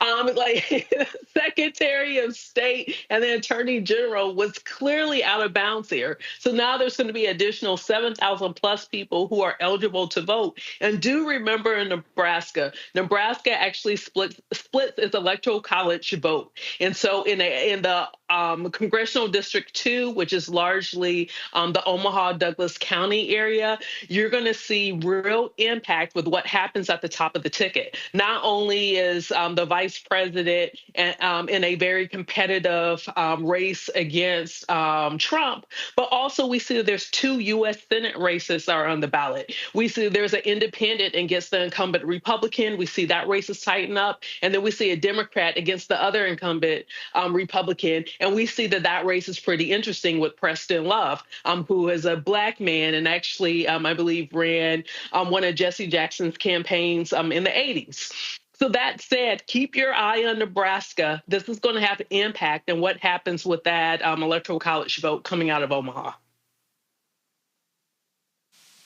A federal court ordered the state and the Secretary of State to cease a recently implemented program to remove voters from the voting rolls between now and November 5th. The Northern District of Alabama could further order the state to issue guidance to all counties in Alabama to immediately restore deactivated voters unless those voters requested removal or are subject to removal for other reasons.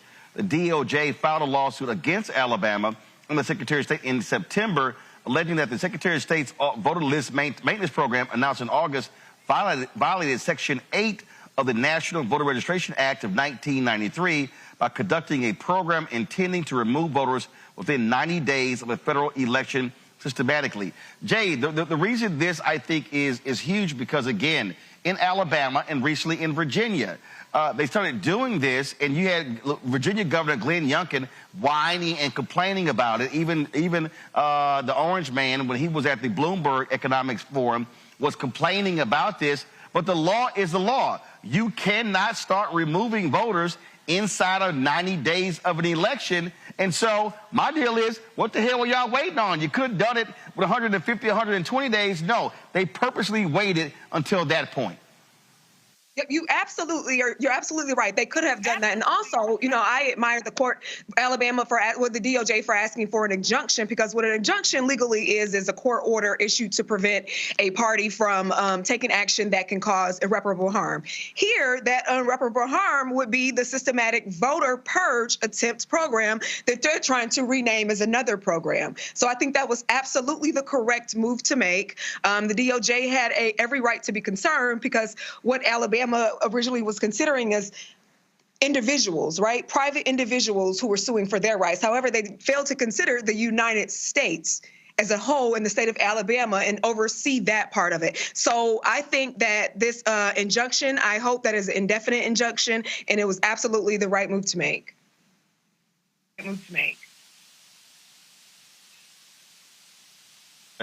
Gerald Griggs, who runs the NAACP there, posted this shortly, a few moments ago. A second Georgia judge has enjoined the Georgia State Election Board, issuing a final order today. The judge ruled that the proposed rules are not in line with the Georgia Election Code. The Georgia NAACP was one of the intervening plaintiffs in this case.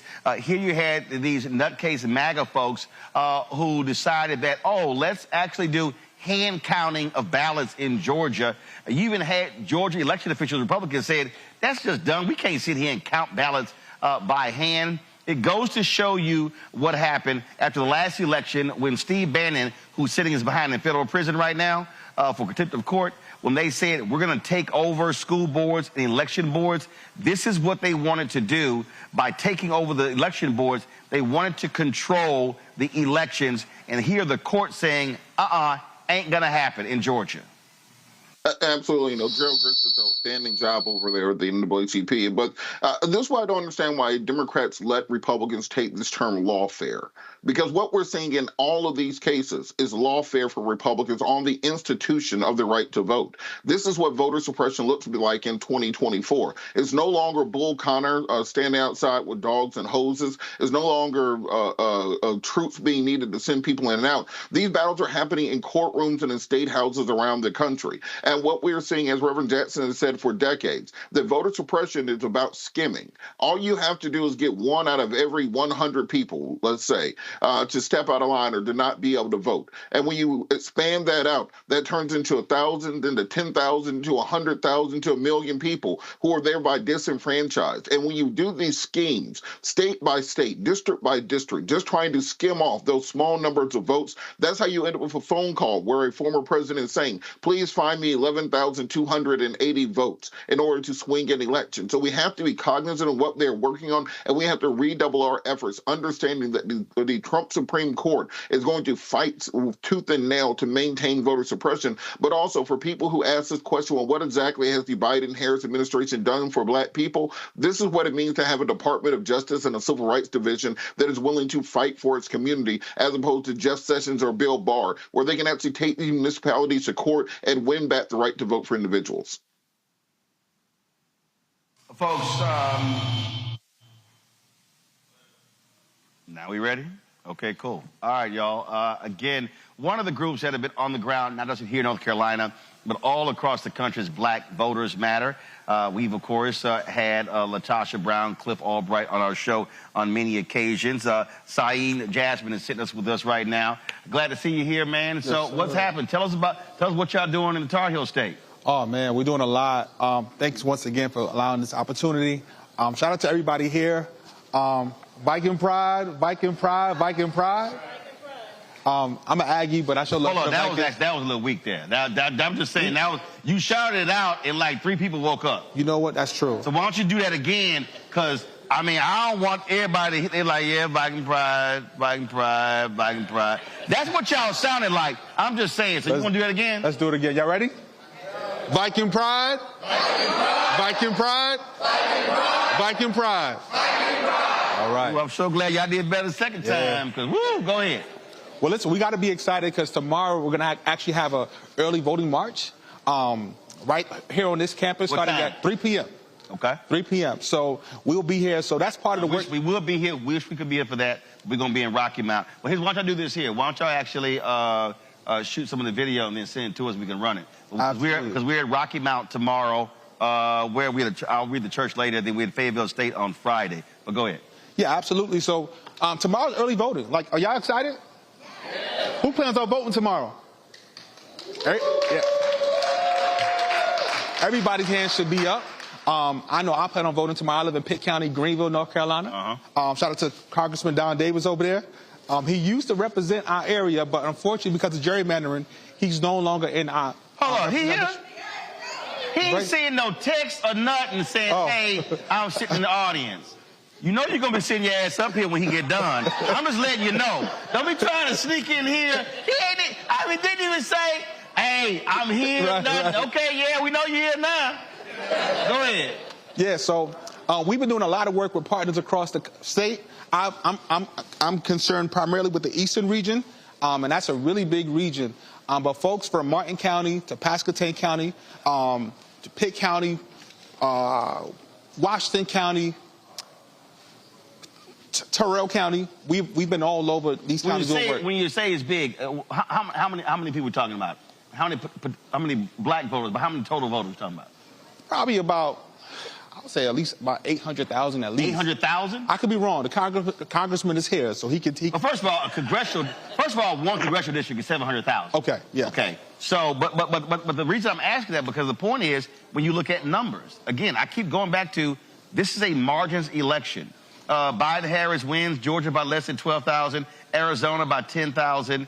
And even you look at 2016, Trump won Wisconsin, Pennsylvania, and Michigan by only 77,000 votes. That's really low. That's actually, that's combined. Yeah. 3 states, 77,000 votes. And North Carolina was a state that he won by his lowest margin of victory. Yep. So I lost here in 2020 by 2.5 points. Right. And so we have, I think we can beat Georgia here in North Carolina as well. We actually have the numbers to potentially turn out. We have to just turn out. And that's why the work our partners do on the ground is so important. So what's the weakness in North Carolina? Is it, and I'm not picking on anybody, but is it not targeting rural North Carolina? Is that where, in terms of where your issues are? We don't have Atlanta, but we have Atlantas in the state. We have Charlotte, we have Raleigh, we have Chapel Hill, Greenville, arguably. So we don't have that one hub, essentially, yet. Not yet. It's coming, though. Every day, people are moving here to the state. In fact, right here, I'm sure, too. Or is the problem here, this is the sense that I've gotten in the conversations that I've had with so many different people, that the problem is when folk come into this state, whether you're talking about presidential candidates, whether you're talking about the DNC, whether you're talking about even grassroots groups, they split the state in half. And most of the time, money, resources go into Western, because they're looking at numbers. But the thing that I keep saying, because I'm born and raised in Texas, and it's the same way. You got 254 counties in Texas. You cannot win if you only focus on your large blue counties. Right. The reason Republicans win in Texas is because they run up huge margins in those smaller counties all across the state. And so it seems as if the problem here is that there's so much energy focused on Western North Carolina, and you don't have much attention on Eastern North Carolina. Well, I can't speak for, like, the parties, but I can speak for Black Voters Matter. And I can say that investment has been made. I'm sure one of these students here, a lot of students have a Black Voters Matter hoodie, a T-shirt. Raise your hand if you have a hoodie, a T-shirt. So we've been here on the ground these last 4 years. So I know we've been here in these very rural parts in Windsor, North Carolina. In fact, we had one of our last bus tours, we went to a place called Lewiston, Woodsville. And that population is only about 200-something people, but we went there purposely because folks work at Purdue, right? And so we know that many people may not live in the actual area, but people from Purdue will be coming by the bus. And so we actually try to really go deep into those counties in the parts nobody wants to go to. Are y'all also pulling precinct data? What I mean by that is I have conversations with people all the time. I was in Cincinnati a few weeks ago, and there's a brother, he's in Alpha, and he was talking about their get out to vote stuff, and he was describing what they're doing, and I literally said, that shit ain't gonna work. Oh. And he was like, damn, bro. I said, no, seriously. I said, he was talking about, well, we're going to games signing people up. Sure. I said, why are you not going to the Board of Elections and targeting the 15, 20 largest black precincts? Then pulling that data and then looking at the 2022 midterms, the 2020 presidential election, and see how many people are registered in that precinct and how many actually voted. I said, so if you see 700 people registered in that precinct, but only 150 voted, I said, that's who you should be targeting. I said, you're going to places where people likely already registered. I said, as opposed to doing target, because when you have finite people and finite resources, you must be far more concentrated. Sure. And he said, it never occurred. He said, we didn't realize that data is public. I was like, it is. Right. And I think that for me, for a lot of folks out there, they're spending time with these get out the vote efforts, but it's not targeted and concentrated. Sure. Well, we have a data department, so we do our best to be as data driven as possible.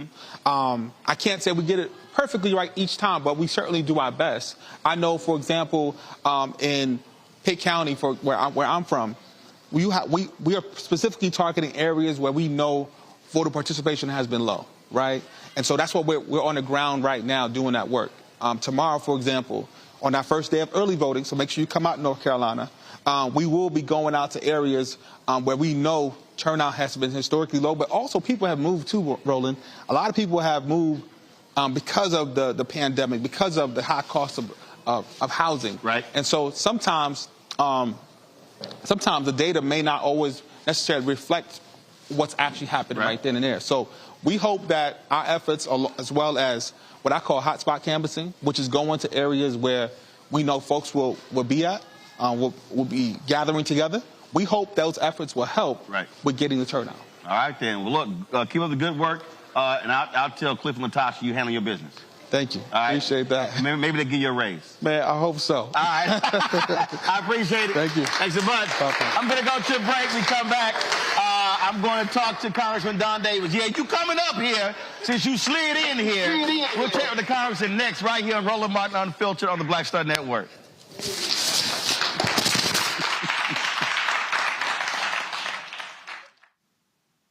I get it.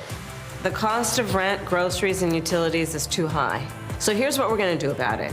We will lower housing costs by building more homes and crack down on landlords who are charging too much. We will lower your food and grocery bills by going after price gougers who are keeping the cost of everyday goods too high. I'm Kamala Harris, and I approve this message because you work hard for your paycheck. You should get to keep more of it. As president, I'll make that my top priority.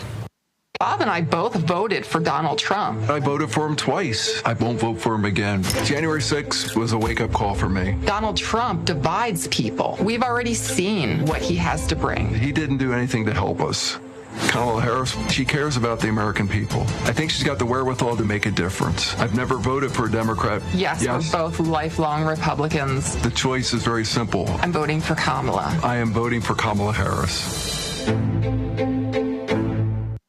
IVF is a miracle for us because it allowed us to have our family. After having my daughter, I wanted more children, but my embryo transfer was canceled 8 days before the procedure. Donald Trump overturning Roe v. Wade stopped us from growing the family that we wanted. I don't want politicians telling me how or when I can have a baby. We need a president that will protect our rights, and that's Kamala Harris. I'm Kamala Harris, and I approve this message. Of 100 Republicans who worked in national security for Presidents Reagan, both Bushes, and for President Trump, now endorsing Harris for president. She came up as a prosecutor, an attorney general, into the Senate. She has the kind of character that's going to be necessary in the presidency.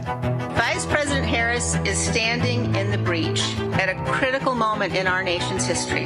We have a shared commitment as Americans to do what's right for this country. This year, I am proudly casting my vote for Vice President Kamala Harris. Former generals, secretaries of defense, secretaries of the Army, Navy, and Air Force, CIA directors, and National Security Council leaders under Democratic and Republican presidents, Republican members of Congress, and even former Trump administration officials agree there's only one candidate fit to lead our nation, and that's Kamala Harris. I'm Kamala Harris, and I approve this message. Wrongfully convicted. 5 teenagers were arrested, tried, convicted, and sent to prison. No men were exonerated. What he did to us, he tried to end us. Of course I hate these people. So-called the Central Park 5. Calling for execution. And let's all hate these people. We cannot have this man go into office again. I want society to hate him. We were innocent kids. The confessions were coerced. Today, we are exonerated. That guy says he still stands by the original guilty verdict. This is about democracy being on the ballot. I have absolutely no compassion. Look at Kamala. She represents the kaleidoscope of the human family. There's something different happening in America. We will get the opportunity to build a future where we will be able to thrive and not just survive.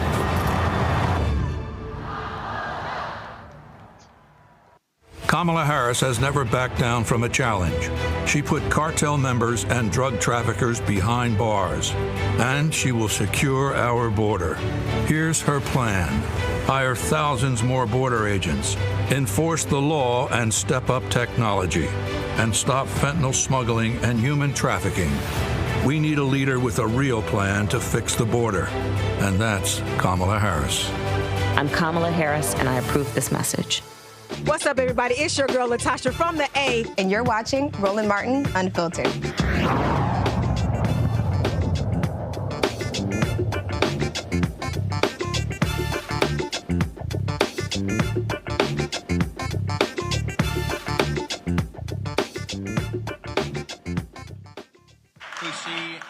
Got it. All right, folks, welcome back to Roland Martin Unfiltered on the Black Star Network. We're here at Elizabeth City State University. Glad to be here. Of course, North Carolina early voting begins tomorrow in this state. This is a critical state. Recent polling data came out just today showing Vice President Kamala Harris up 2 points here in North Carolina. They are doing lots of work in this particular state. She was here at East Carolina University on Sunday in Greenville. I was there while I interviewed her. And this is a state that they see that they can actually win. Joining us right now, one of 3 African-American members of Congress from North Carolina, Congressman Don Davis. Glad to have you here. So let's talk about what I was talking earlier with the brother from Black Voters Matter and some other places. I mean, again, when you look at this state, you got the Black Belt North Carolina, Eastern North Carolina, but so much attention is always focused on the West. The reality is, there's a lot of black votes in the eastern part of this state. Roland, let me say first, you look great in the Elizabeth City T-shirt there. Well, here's the deal. I have a standard rule. I only wear HBCU gear on my show, places where I've been to. All right. So if I'm correct now, this is the 59th HBCU out of the 107 I've actually been to. So this is the 59th. So well, you look great. The rest of them, if they ain't invited me, I don't wear them. And Elizabeth City, Elizabeth City State University is in North Carolina's 1st congressional district, and I'm proud. Viking pride. But let me, before I get into your question, I want to share something because we're talking about voting, engagement, empowerment. I remember at the North Carolina General Assembly, and you came. Mm-hmm. When there was a bill being rolled out in the appropriations, and there was language about closing the university. Yep. And if you remember, within about a 24-hour window, about 10,000 signatures came into us. Mm-hmm. Now, you're talking about empowerment, when people care about something and they engage. Well, guess what? We are here today because the people engaged, and I still remember to this day. Oh yeah, no, I remember. You were getting the word out then, and the people spoke loudly, and it gave us all the ammunition as I was in the state Senate to go in and make the tough arguments. And as a result, we're here today. I want to give a big shout out to the mayor, my friend Kirk, and to Dr. Edmonds, who's leading us right now. But to your point, when we look at North Carolina, here's the deal. Oh, that's the band. Oh, that's the band. No. I know the audio problem. I was like, Anthony, what the hell going on? That's the band. The band's heading home. They're jamming out. Okay, so when you look at North Carolina, here's the deal.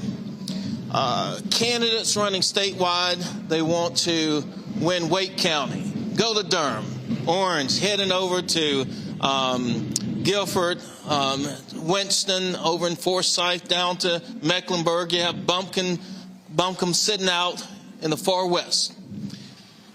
But you cannot win this state without Eastern North Carolina. If you look at the history, even of our gubernatorial elections, many of the governors, Democratic governors in particular, have come from Eastern North Carolina. The challenge with Eastern North Carolina is Eastern North Carolina is so rural. And the answer to the question is about 748,000 or so in the congressional district. You're talking over 304,000 African Americans, about the BVAP, the black voting age population, 39%. Mm-hmm. That's in the new sliced up map, because G.K. Butterfield, who I replaced, right. some say, you're in the Butterfield seat. And I say, do you realize this? He's been retired for about 1.5 years, and this is the 4th different map that we've been on. Wow. 4th. So North Carolina has not been a stranger to redrawing maps and going to court. Matter of fact, the court date's been set for next year of 2025 on this exact boundary again. But see, this is why I keep explaining to people when we say why voting matters, because there was a point a few years ago where Democrats could have had a 6-1 majority on the Supreme Court. And then you had an election. Sherry Beasley loses by 401 votes. Then it was 4-3. Then the next election, and right now it's 5-2. You had Republicans trying to target Justice Anita Earls because she gave an interview talking about diversity. And so when we're talking about the court, we saw what happened in Wisconsin. When the Democratic won there and flipped it 4-3, that's how they targeted political gerrymandering, brought ballot drop boxes back. And so when you use your voting power and then you control the Supreme Court, now when laws are passed, they could shut them down, or they can actually they can ratify them as well. So all these elections matter. That's right. I'm going to use an analogy of sports, because we're in football season and so forth right now. The judges are like the referees. I mean, they're making the calls, the interpretations. So that's so essential. And when we look at democracy overall, and when we go to the polls to cast our votes matter. And often, unfortunately, sometimes we don't pay attention to the judges. And that's why it is so important for us to pay attention to judges at every single level. And I want to be clear, I've been supportive and I've shared my support. I was glad to see our vice president in Eastern North Carolina, East Carolina University. But we're going to take that vice off of vice president and make her president. And back to the point, there could be a couple of appointments sitting behind this. So I'm going to say this. It's good to see you here, but I really have been on a mission. And I think all of us, the eyes across the country, all kind of eyes are looking at what's going to happen in North Carolina.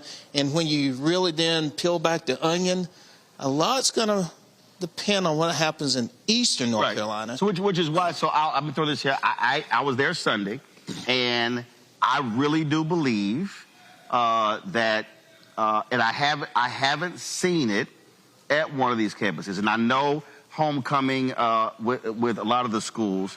But I believe between now and November 5th, the vice president's campaign needs to do one of those rallies on an HBCU campus. It needs to be either this campus or Fayetteville State.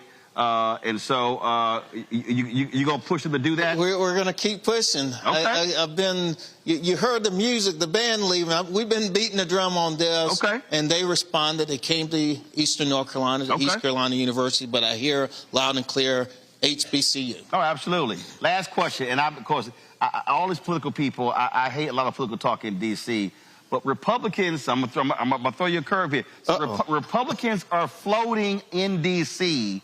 that if they control the House, you're gonna flip to their side. They literally are circulating that in D.C. Well, this is the first I've heard of that, but I want to be very clear that I'm a registered Democrat. I've been a part of this party, and we're working hard every single day for the people of Eastern North Carolina. And I really try to follow and listen to my constituents. This district, as I've shared before, I mean, it's changed. And it continues to get sliced up and sliced up. But what that means to me is I still need to listen to constituents and figure out what's important to them. So often in Eastern North Carolina, if you're east side 95, northeast, you feel left out often of the process. Got it. And for me, it's been so important to be a strong voice, to tell the stories. But, you know, I will be very clear and plain spoken. And that is, I am about fighting for constituents.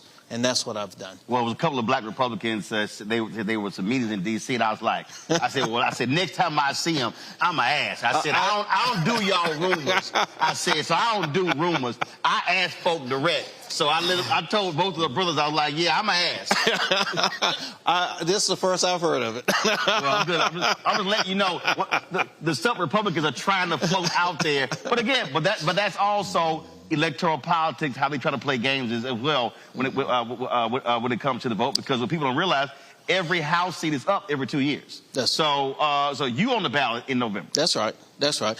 And at the end of the day, Roland, you know this. You understand this. I mean, we're not going to agree all the time on every single issues, you know, but there are core things that we are going to agree on and we're going to work through. I mean, right now, Project 2025, are you serious? We want to abolish the Department of Education? Are you kidding me? You want to get rid of Head Start? Are you serious that you want to limit and restrict public housing? I mean, come on, give me a break. North Carolina, all the attention you've been talking about, western part of the state. Now, we've had our fair share of natural disasters in the east. So it's a surprise in the west. They want to get rid of the National Weather Service. Now, that's dumb. To privatize it. I mean, because they don't believe that climate change is real. Well, there was a story that I saw, it was done a couple of years ago, of the number of people who moved to Asheville. They said because they were afraid of climate change, and they said, hey, it's not going to impact us here. And it did. So the reality is climate change can impact you wherever you are in this country. But let me share this with you, Roland. So we fought for over a decade in the North Carolina General Assembly to expand Medicaid. I went to D.C. thinking it was going to be done before I left. Went to D.C., became a member, a co-chair of the State Medicaid Expansion Caucus in D.C. because there's still many southern states that hadn't expanded. So we went to work, continued fighting. We finally expanded it. Here's where I'm heading. In Eastern North Carolina alone, with that expansion is the opportunity as it builds up for 95,000 Eastern North Carolinians to have access to care. And when you build it up, another 3,000 jobs. We are the sickest in the state. We have the most health care disparities in the state. We have the greatest educational needs in the state, the gap that exists, and our economy is sluggish. When daggone it, North Carolina catches a cold, Eastern North Carolina is in ICU. Well, and here's where I'm heading with Project 2025. You're talking about getting rid of the Affordable Care Act. You're talking about the state of North Carolina being in ICU, and if that's the case, we don't have a chance. Well, I tell them, you can't tell me you pro-life if you don't want folks to have health care. That's all I'm saying. Congressman, we appreciate it. All right. Thanks so much. All right, then. Try to sneak in there, but I got you in there. I want to go to Camille Winbush. Hold up. You still hooked up there, so take the microphone off there. Camille Winbush is National Director of the Campaigns and Field Programs, Laws Committee for Civil Rights under Law. Camille, glad to have you here. I still got my panel here is Camille. Camille, explain to folks about 1-866 Our Vote.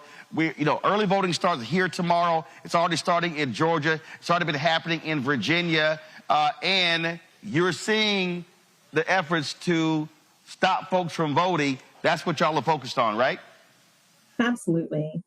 So 866-OUR-VOTE is the election protection hotline, and we are available year-round to support voters who may have questions or problems voting.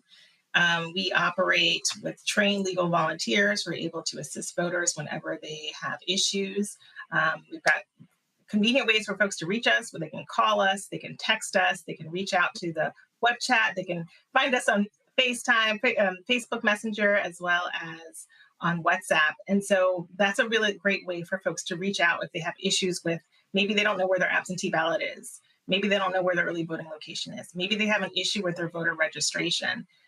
Maybe they show up at the polls and they felt that the poll worker treated them inappropriately. There's a place for folks to come. We're able to walk them through their issue, listen to them, report it into our database where we're tracking all of these issues.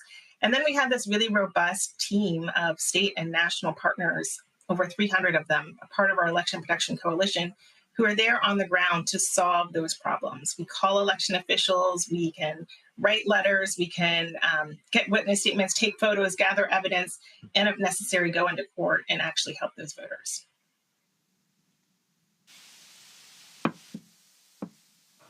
Again, you say it's year-round, and when are you most active? Obviously, Election Day, but just give folks out there a sense of the kind of calls y'all actually get and some of the crazy stuff that's happening out there when folks are voting.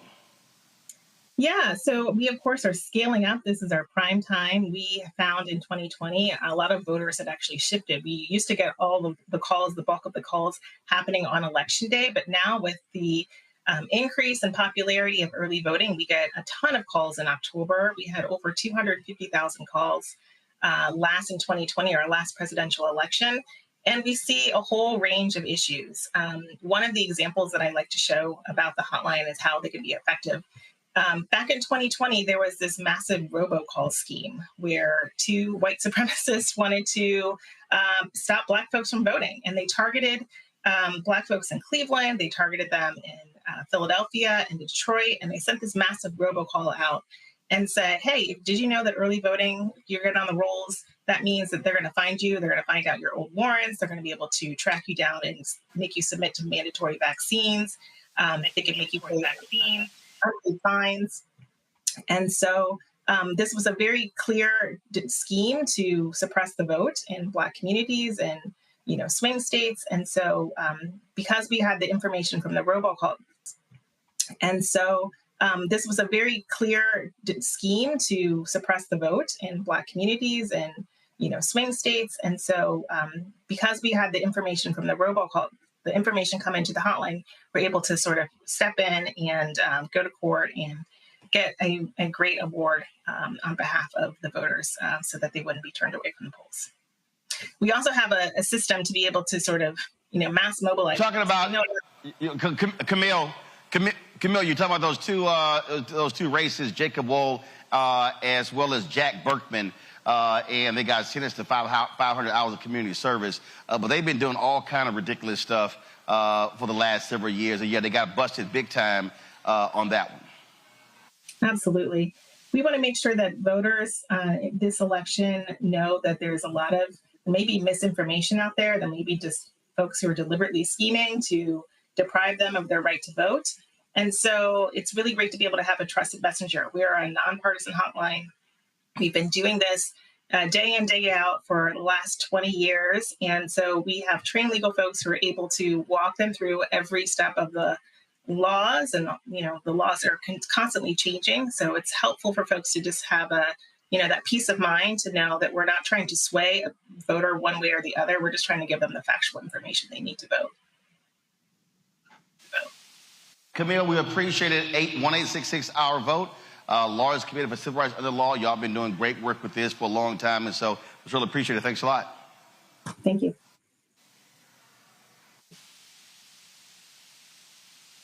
Rebecca, with early voting starting in this state tomorrow again, I can't say it enough that this state, and I'll be very clear, this state could very well put Vice President Kamala Harris over the top.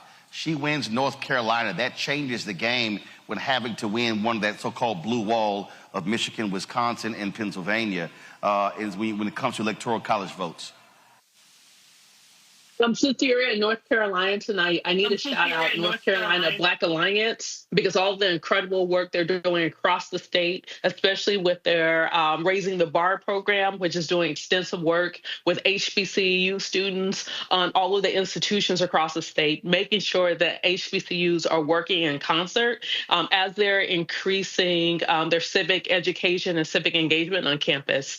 One thing to note is that some of our students with North Carolina Black Alliance was able to secure an early voting location, a polling site on their campus at North Carolina A&T. A&T is 19,000 students. And so earlier in the broadcast, Roland, you talked about how the congressional district was split, how A&T was split across 2 congressional districts, but it also happened in the state house races as well. Both, I believe, the state house and the state Senate side, North Carolina A&T was split into multiple parts. So I say all this is that North Carolina has a real opportunity to actually get out, show up, and vote. And it's so important that people do this, especially when we know that the scheme in North Carolina, the state legislature was very clear. They were caught on audio, they were caught on tape when they said that they were surgically trying to remove as many Black voters off of the rolls to split up and dilute Black political power by breaking up communities as redistricting was occurring in North Carolina. And to the congressman's point, he's still is still going to be impacted by this constant redrawing of political districts in North Carolina. So I say all this.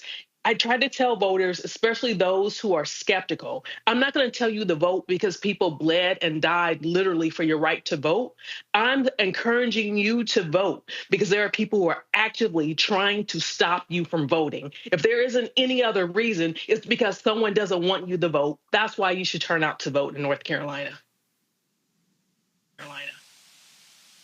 Elections are about math. I said earlier, elections are about math. And here's the math, again, to understand this election here. When I look at the numbers, Wisconsin, 10 electoral college votes. Michigan, 15 electoral college votes. Pennsylvania, 19 electoral college votes. North Carolina, 16.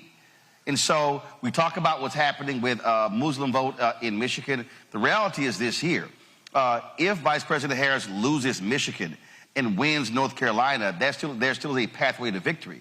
And so that's why this is important. There are more electoral college votes here in North Carolina than in Michigan and Wisconsin.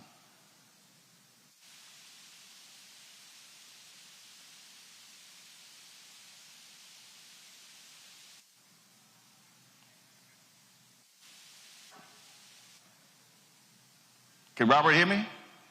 Yeah, I hear you there. Sorry, I hear you now, Roland. Look, you're absolutely correct. I think this also shows the shift in voting demographics away from the Rust Belt, away from those traditionally Democratic base from the Kennedys and the 60s, et cetera, to the Sun Belt, where we're seeing, because of this mass migration, kind of the reverse of the Great Migration, people moving from the north to Atlanta, to Nashville, to Charlotte, to Asheville, all across the South. We're seeing a shift in the way that these races are run. And if we have a presidential election where Kamala Harris is able to win North Carolina, able to win Georgia, able to win Nevada, able to win Arizona, then that says to the party going forward that we have to cater to the needs of those areas. So when we talk about what has to the party going forward, that we have to cater to the needs of those areas. So when we talk about what has to happen educationally throughout the South and transportation-wise throughout the South, it means we have to start delivering these states for progressive candidates who actually believe in the values of those areas and actually believe in investing in such a way that will help us be able to develop and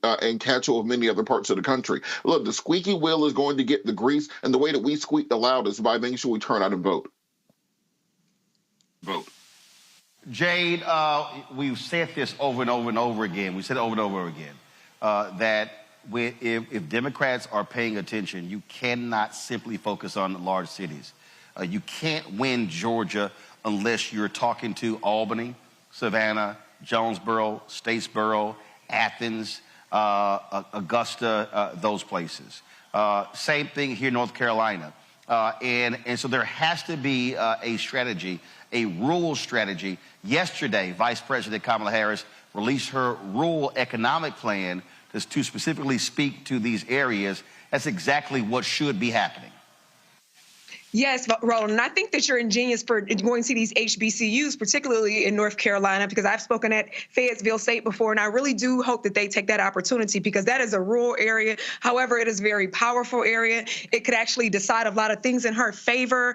Those are areas that don't, they're not visited often when you talk about people running for office or political figures or that time of the year. So I do think these HBCUs, these universities in North Carolina and other states, I think that is going to be a big shift when parties are looking at potential voters to vote in their favor. All right, Jade, Robert, and Rebecca, I certainly appreciate it. Thank you so very much. Let me thank all the folks who were panelists on today's show as well. Let me also show appreciation to Elizabeth City State University for being on this campus. I've had a great time. My first time visiting this campus. I'm glad to be here. We were here covering the shooting 3 years ago in Elizabeth City, but the first time on the campus, and so I'm certainly glad to be here. Folks, don't forget tomorrow we are going to be in Rocky Mount. Y'all should have the graphic there, so let me know if you do.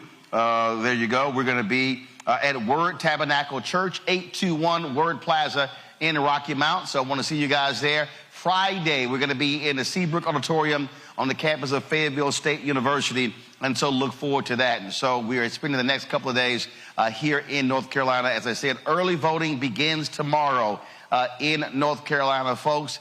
Please get out and vote. Don't wait until Election Day. As we always say, call your friends, your family, your church members, your fraternity brothers, sorority sisters. Call everyone to make sure that they're maximizing their vote. Because again, if we vote our numbers, I can guarantee you we are going to win. Folks, don't forget, support the work that we do. Join our Bring the Funk fan club. Our goal is to get 20,000 of our fans contributing on average $50 each a year. That's $4.19 a month, 13 cents a day. You can send your check and money order to P.O. Box 57196, Washington, D.C., 20037-0196. PayPal is R. Martin Unfiltered. Venmo is RM Unfiltered. Zelle, Roland at RolandSMartin.com, Roland at RolandMartinUnfiltered.com. Also, download the Black Star Network app, Apple phone, Android phone, Apple TV, Android TV, Roku, Amazon Fire TV, Xbox One, Samsung Smart TV. And be sure to get a copy of my book, White Fear, How the Browning of America is Making White Folks Lose Their Minds. Available at bookstores nationwide, Target, Books A Million. Also, you can get the audio version on Audible. So again, we're here. Rocky Mount tomorrow, Fayetteville State on Friday, and then I'll be at Friendship West Baptist Church in Dallas on Sunday. Early voting starts in Texas on Monday, and so I'll be there with Reverend Frederick Douglass Haynes III. We'll be broadcasting live from Dallas on Monday as well. Folks, that's it. Y'all know how we end the show. I'll see y'all tomorrow. Holla!